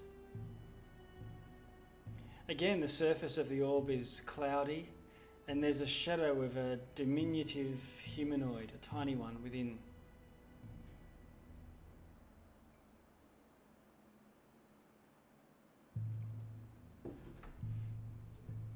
That's pretty much what you see.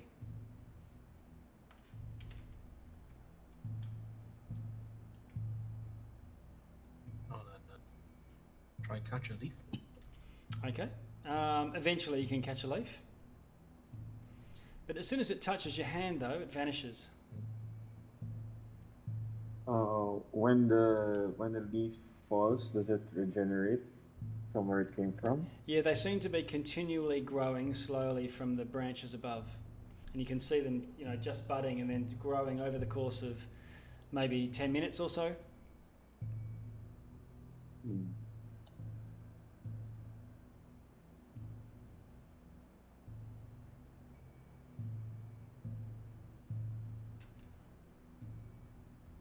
Any ideas?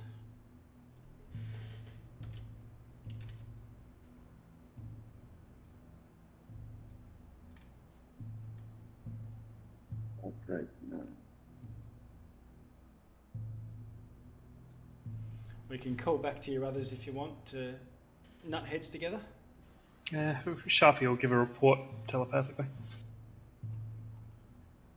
There's a tree, it's slowly dripping leaves. When the leaves hit the ground, they vanish.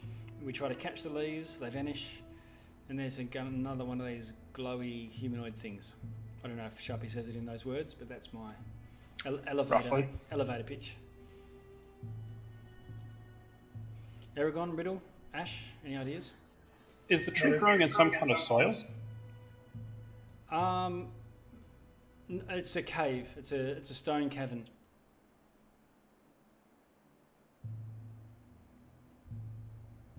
Was it Aragon? You were saying something? No, Aragon was not saying anything. Oh, I was going to ask if maybe a healing spell on the tree? I don't know.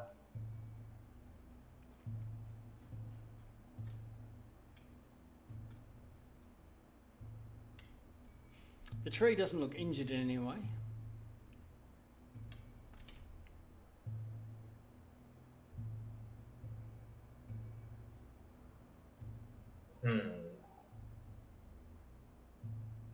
I break a branch off the tree. I know it does.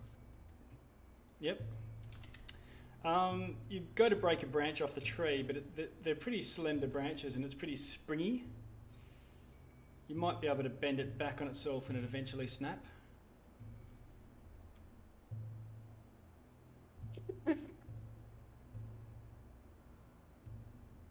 Yeah. Okay. That'll do. All right. You break a branch off. You got a branch with some leaves on it.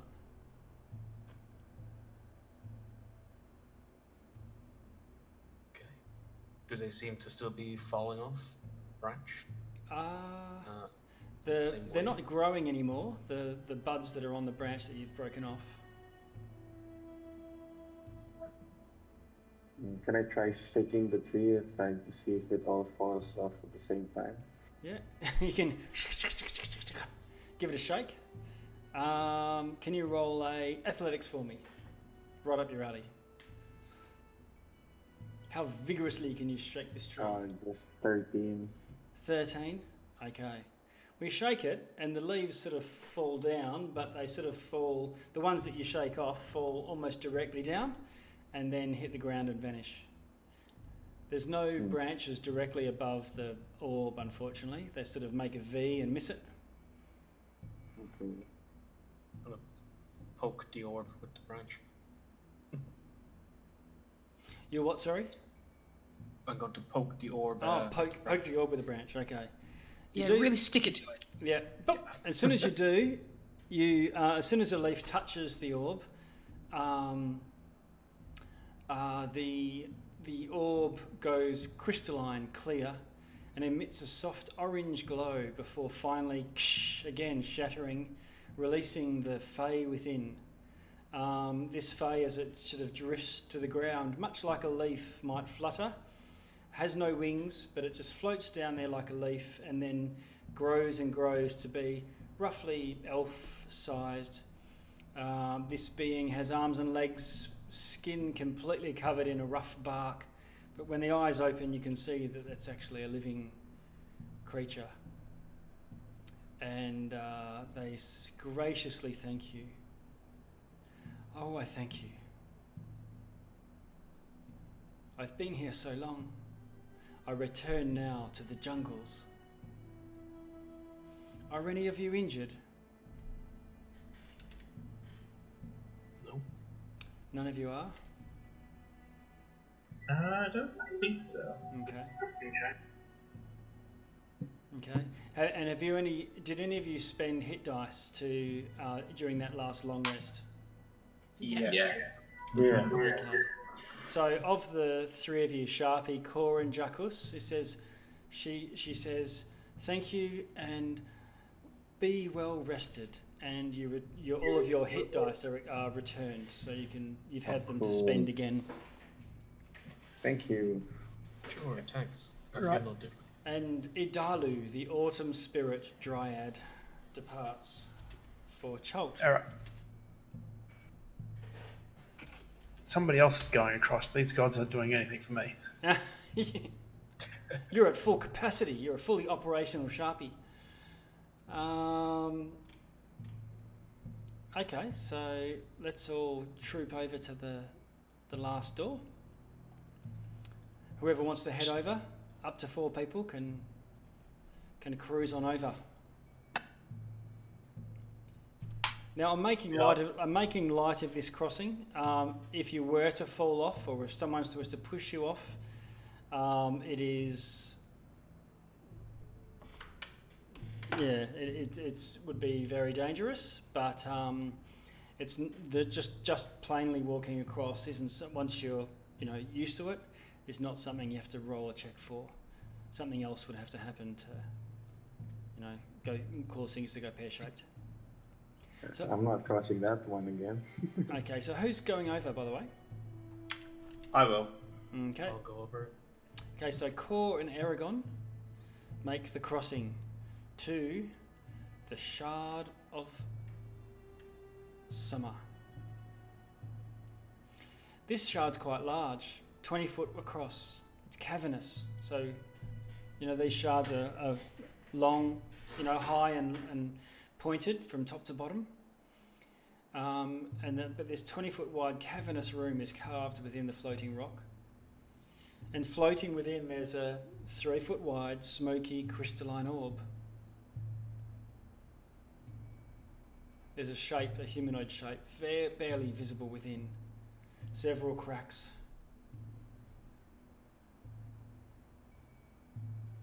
Appear in the ceiling. Oddly, there's no sun outside, but from the cracks there's these radiant golden shafts of light, as if it's a gorgeous summer day outside and there's a crack in the curtains. However, these rays form a rough semicircle of light around the orb's location.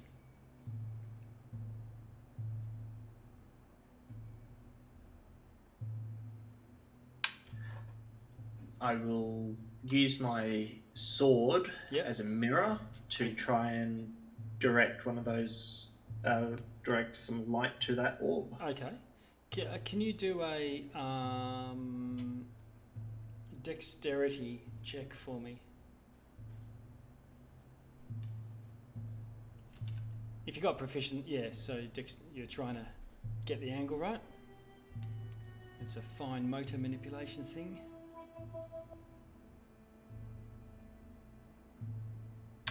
That's a 15. Okay.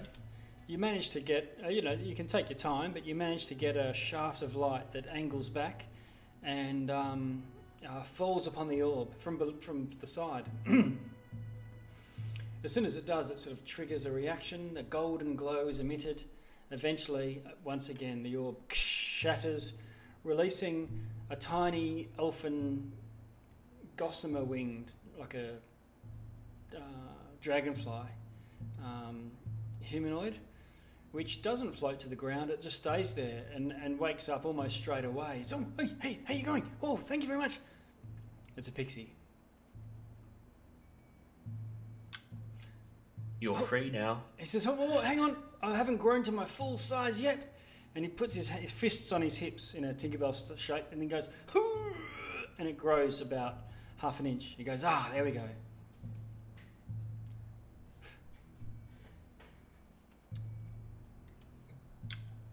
You're free to go. And he gives you an elaborate bow.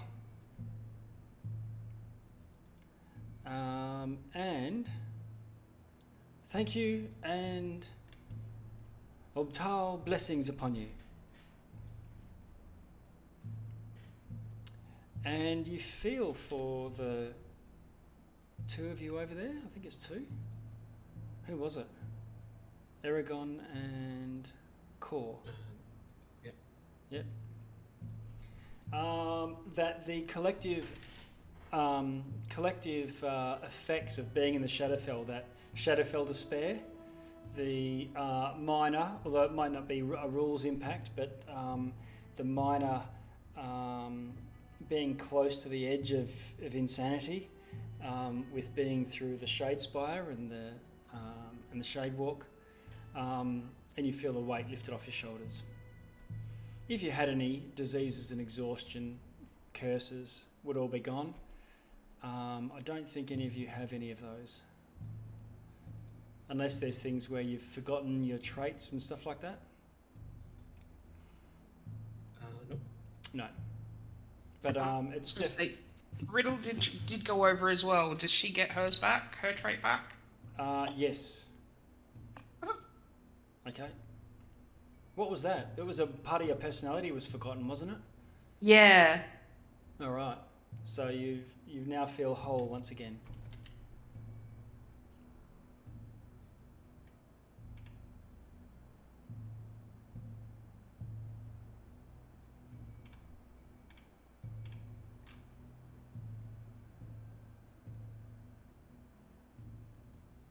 One, 2 or 4.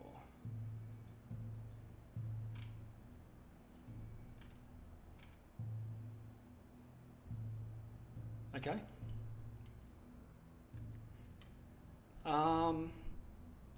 And that's all 3 motes affected.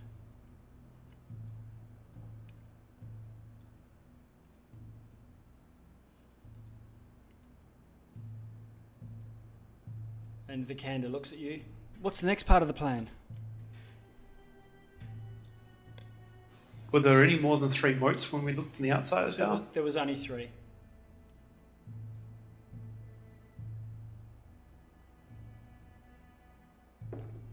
There's 4.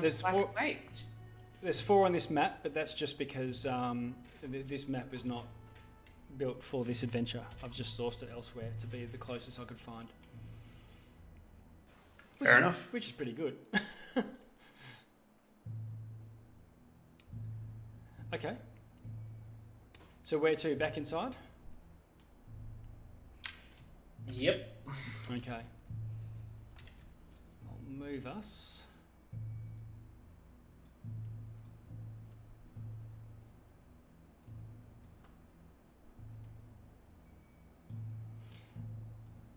Where to from here? You know the 2 staircases go down to the main chamber. There was also one that went up, right? Oh yeah, the one in the middle. Yep.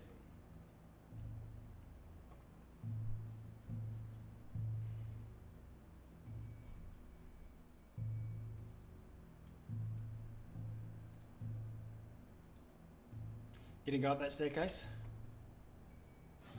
I guess so. Who's taking point? Who is? Who's going to take point? Oh, you're saying who is? I thought you said you are. Right. Oh, Yeah, God, no. definitely. Yeah. Good idea, Riddle. On you go. After you. I was just staring at black screens and realised what was there. Okay. So the party heads up the staircase and comes into another room. It is... I'm losing my voice here.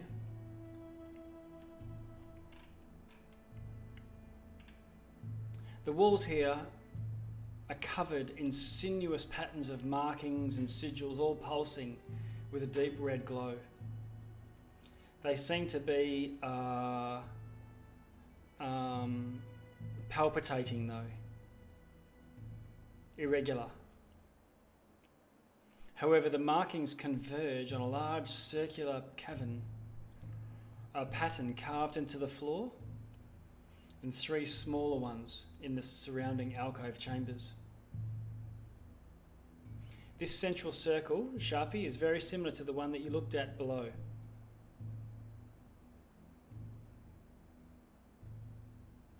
Like maybe the destination for that teleporter? Or maybe a duplicate, like one might bring you up to here, and then this one would take you on further. Like a relay race. Huh. Can Sharpie figure out how to activate it? Try an investigation for me.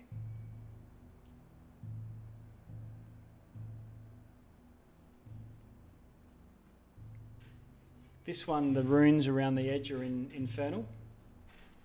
24. Still have comprehend language activated. Okay, Well, yeah, so you can recognise that in Infernal, these spell out letters, and with your investigation, you deduce over about 10 minutes or so that each of the letters is a letter in Infernal of the name Shavolak. Although they're jumbled in the circle, and each one of this is sort of a type of button that can be depressed.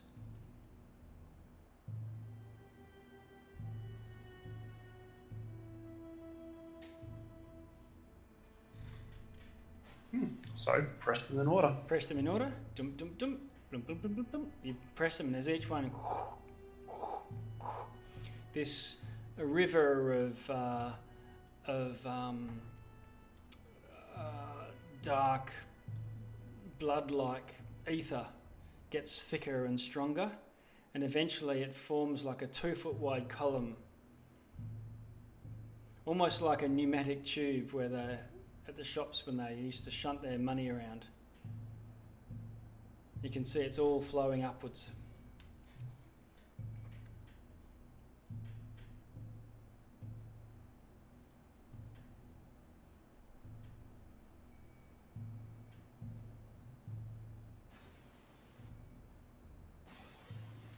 All right, guys, we're going up or what?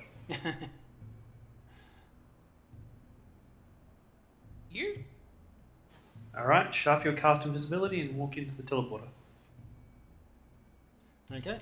As he touches it, you see you guys observe that as he approaches, when his hand touches it, it sort of sucks his finger and stretches it out like taffy. And his finger goes shooting up, and eventually as he pushes his hand in, the whole lot goes shooting up his arm,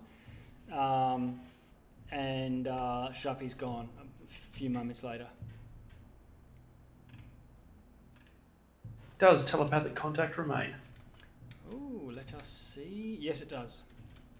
Sweet. Sharpie will describe what the landing pad looks like. Okay, I'll move you to it. That way you can describe it. There's a large statue.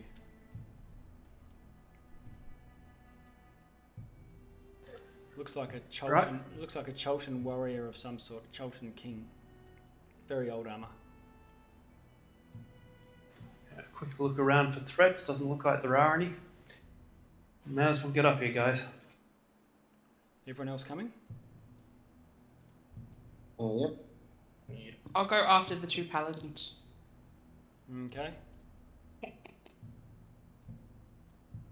You're all up there. You can find yourself in a large chamber, 4 magical glowing torches. You can see a crackling, fiery doorway beyond, and there's a large statue. Again, to most of you, it looks like some sort of ancient Cholton noble.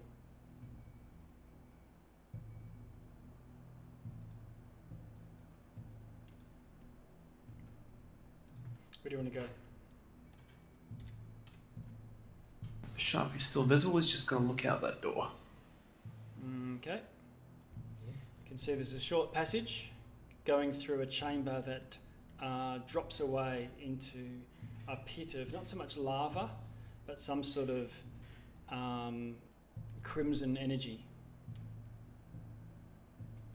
All right, note to self, do not fall in a pit of crackling energy.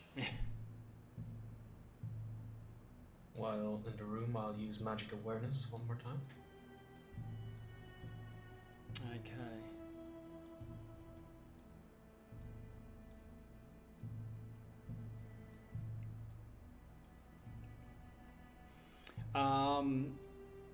Minor magic that you can detect, similar to what you would have detected in before in this domain of the Shadewalk, but nothing, particularly strong.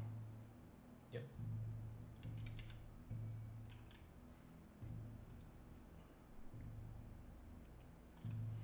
Let's have a look.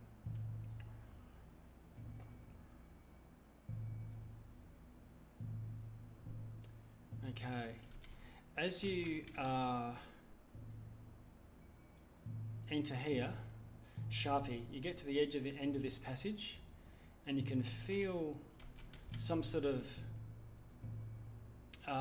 aura of corruption washing over you. Now you've managed to avoid this up to now. This over here. It's actually quite strong, and you need to do a wisdom saving throw. It looks like it's more of a barrier you're trying to push through, like trying to break the speed barrier. The harder you push, the stronger, the more resistance you feel. Natural 20. Okay, 27. well, you pop that bubble and burst through the other side. Yeah. Well,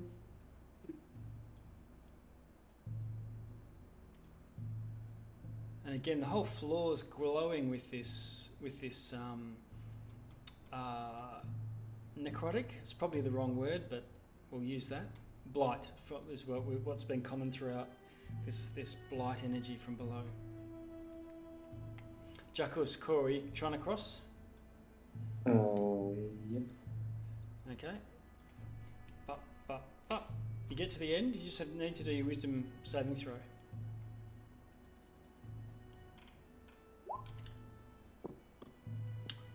So Jackus is okay. And You're gonna get a +3. So Core's 13 goes up to 16 because he's holding hands with Jackus. And you're going to pass. Who's next? Aragon, I'm scared. Will you hold my hand and walk over with me? Sure. Okay. Skippy doo. You can do the Dorothy step. Oh no! Sharpie, say that. Please say Sharpie Riddle. saw that. Of course, Sharpie saw that. Yeah. Also, that's a Constitution save, not a Wisdom save, but just saying. Even better. Okay. Wisdom saving throw from Aragon, 13. Aragon, does that include your Paladin bonus? Yes, it does. Because if you Oh. see it's a +10, I rolled a 3. Okay. So this is not magic. Let me look. I might be getting a bit too tight with this.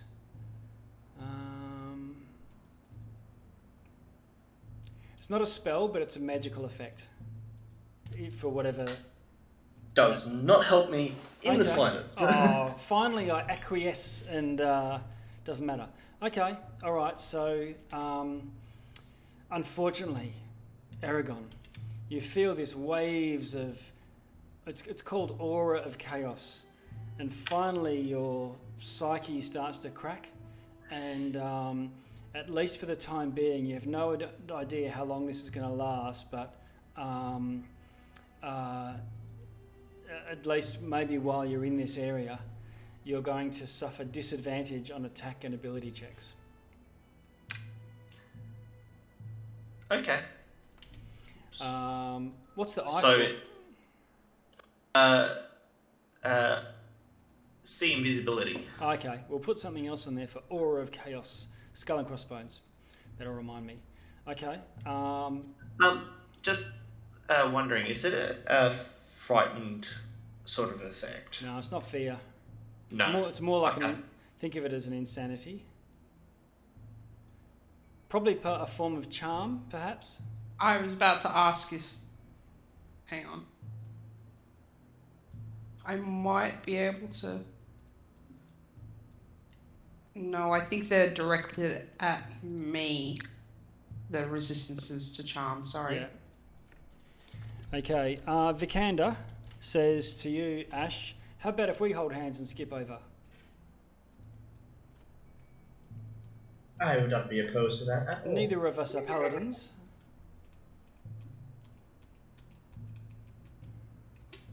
Strength in numbers. Yes. Okay, so Vikander has a save and fails. So again, skull and crossbones for him. Ash Louise. Whiz save or? Wisdom. Handy dandy for you. Yes, let's see.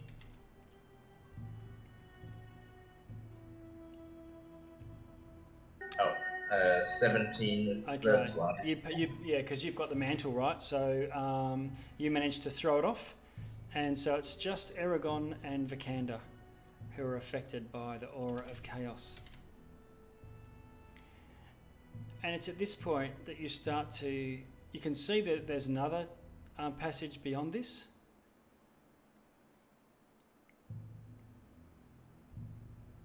But you can hear something, almost as if you hear something moving, but you can hear something either hissing or bubbling, speaking with many voices at once.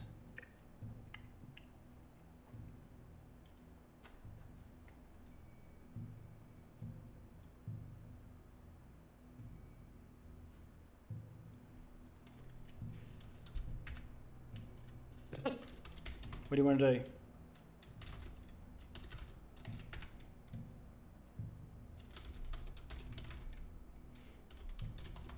Who hears this, sorry? Well, all of you do. Something to the south.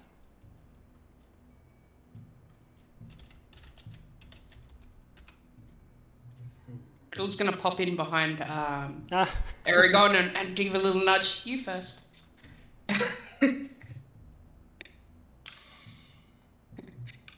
Well, that's Sharpie Scout. It's his forte.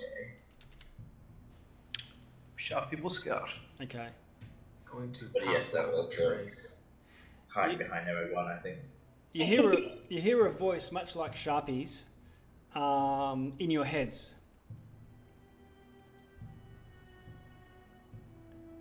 And the light beyond starts to flicker and go dim, Sharpie. The light beyond the southern passage, or? Yeah, yeah.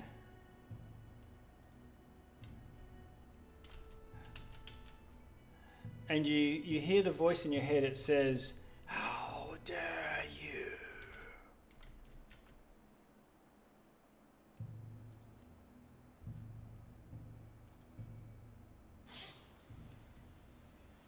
And you can see, I think, Sharpie, probably with, let's see, I'll just check. No, it looks like there's a thing across that southern passage. Oh, yeah, share control.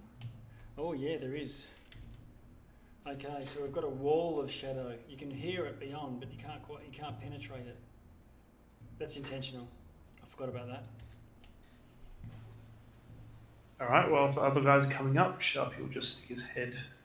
Oh, actually can't apparently get through it. Oh, I can move you through just briefly Yep. if you want to do that. You just step through. It's like stepping through shadow, and you find yourself in another short. So you guys see Sharpie move through a almost a curtain of shadow. Jackal, Curiosity, would my devil's sight be able to see through the shadow curtain? yes, it would. Sharpie's also walks through the shadow curtain. Yeah, because he's walked through it. Oh, yeah, because you can see through it as well, can't you? Yep. Devil's sight. Which there is more crackling energy and more shadow curtains on the other side. Very big on his crackling energy, this guy. Yeah. He loves it. Oh, we've got another one. Okay, Sharpie, I'll move you through it just so that, but you don't have to necessarily move through to see. All right, more corridor with more crackling energy. Yep. Yeah, goes through the next shadow barrier. And there you are. Yep, all right, we got a Shavolak.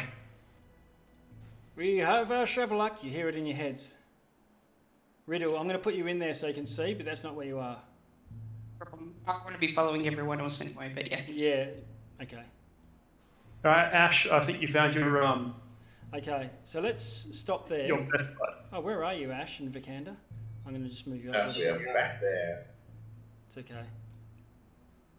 So your job was to attack this guy and beat him in single combat, right? Sure, that's what you said. We're here to cheer for you, Ash. Yeah.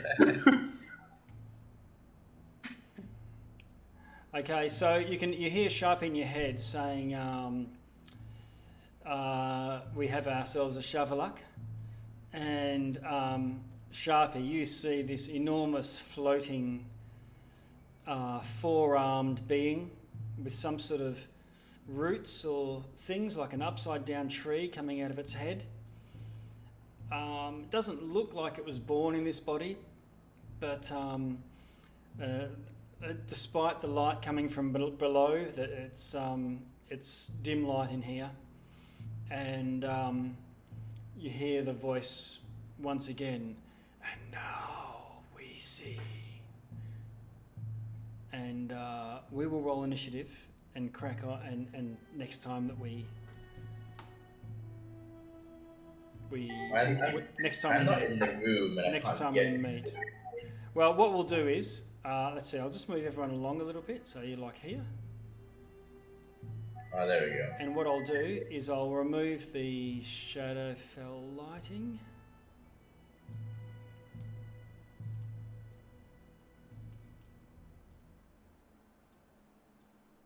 There.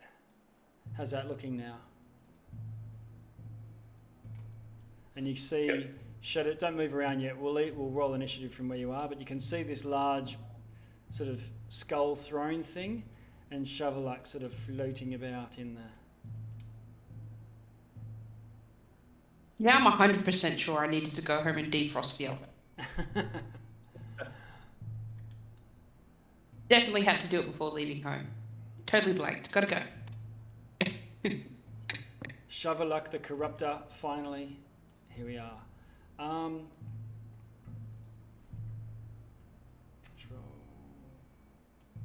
L. And we'll leave it this week. And we'll have to tee up. I think in a fortnight's time I can't, but I've got loads of space beyond that. If that makes sense, or maybe I'll have to check. What is it? 14th now. 21st I can't. 28th maybe not. But 4th definitely. Are any of you playing or committed on the off weeks? Yes, I have off-week things. I have one. Yeah. Okay.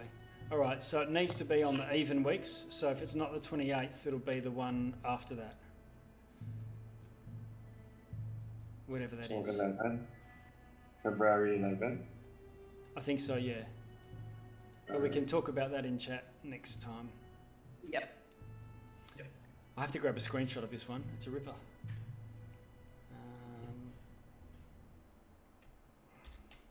Did you say to go ahead and roll initiative, or? That's a good idea. Yeah, I'll just clear the initiative order.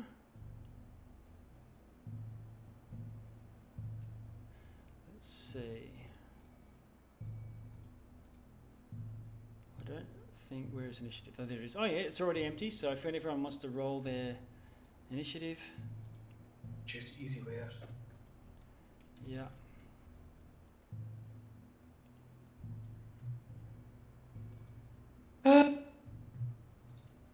I'm with Cole. Okay, so how's it looking? I haven't rolled. I have to roll Shavolak yet. Where are we? Shavolak.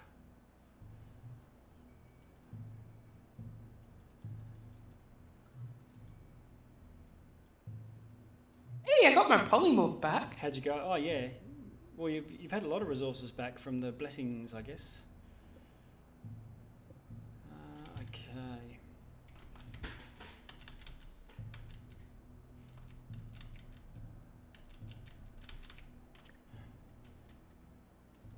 Rolled 11, so plus. All right. Let's have a look. So there should be 6 of you descending. 1, 2, 3, 4, 5, 6. So we're missing Ash. No.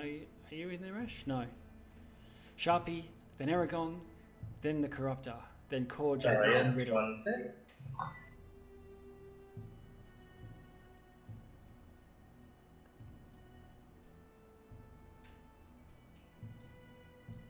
Mine should be coming along. Okay. I have advantage, so come on, roll high. Oh, it's looking good. Where are you? Where are you?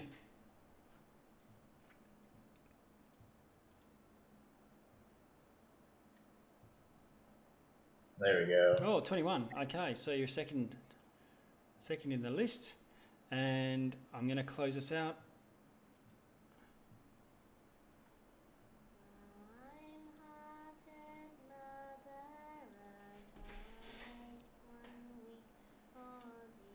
All right. Rhyme-hearted Mother Earth indeed.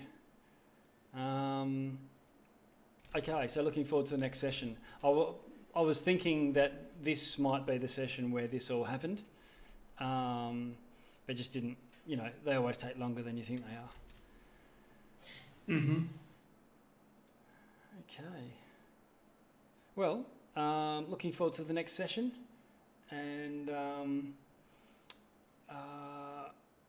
we'll catch up soon. All right. Good game, everyone. For a big, Thanks. for a big dust up. Then-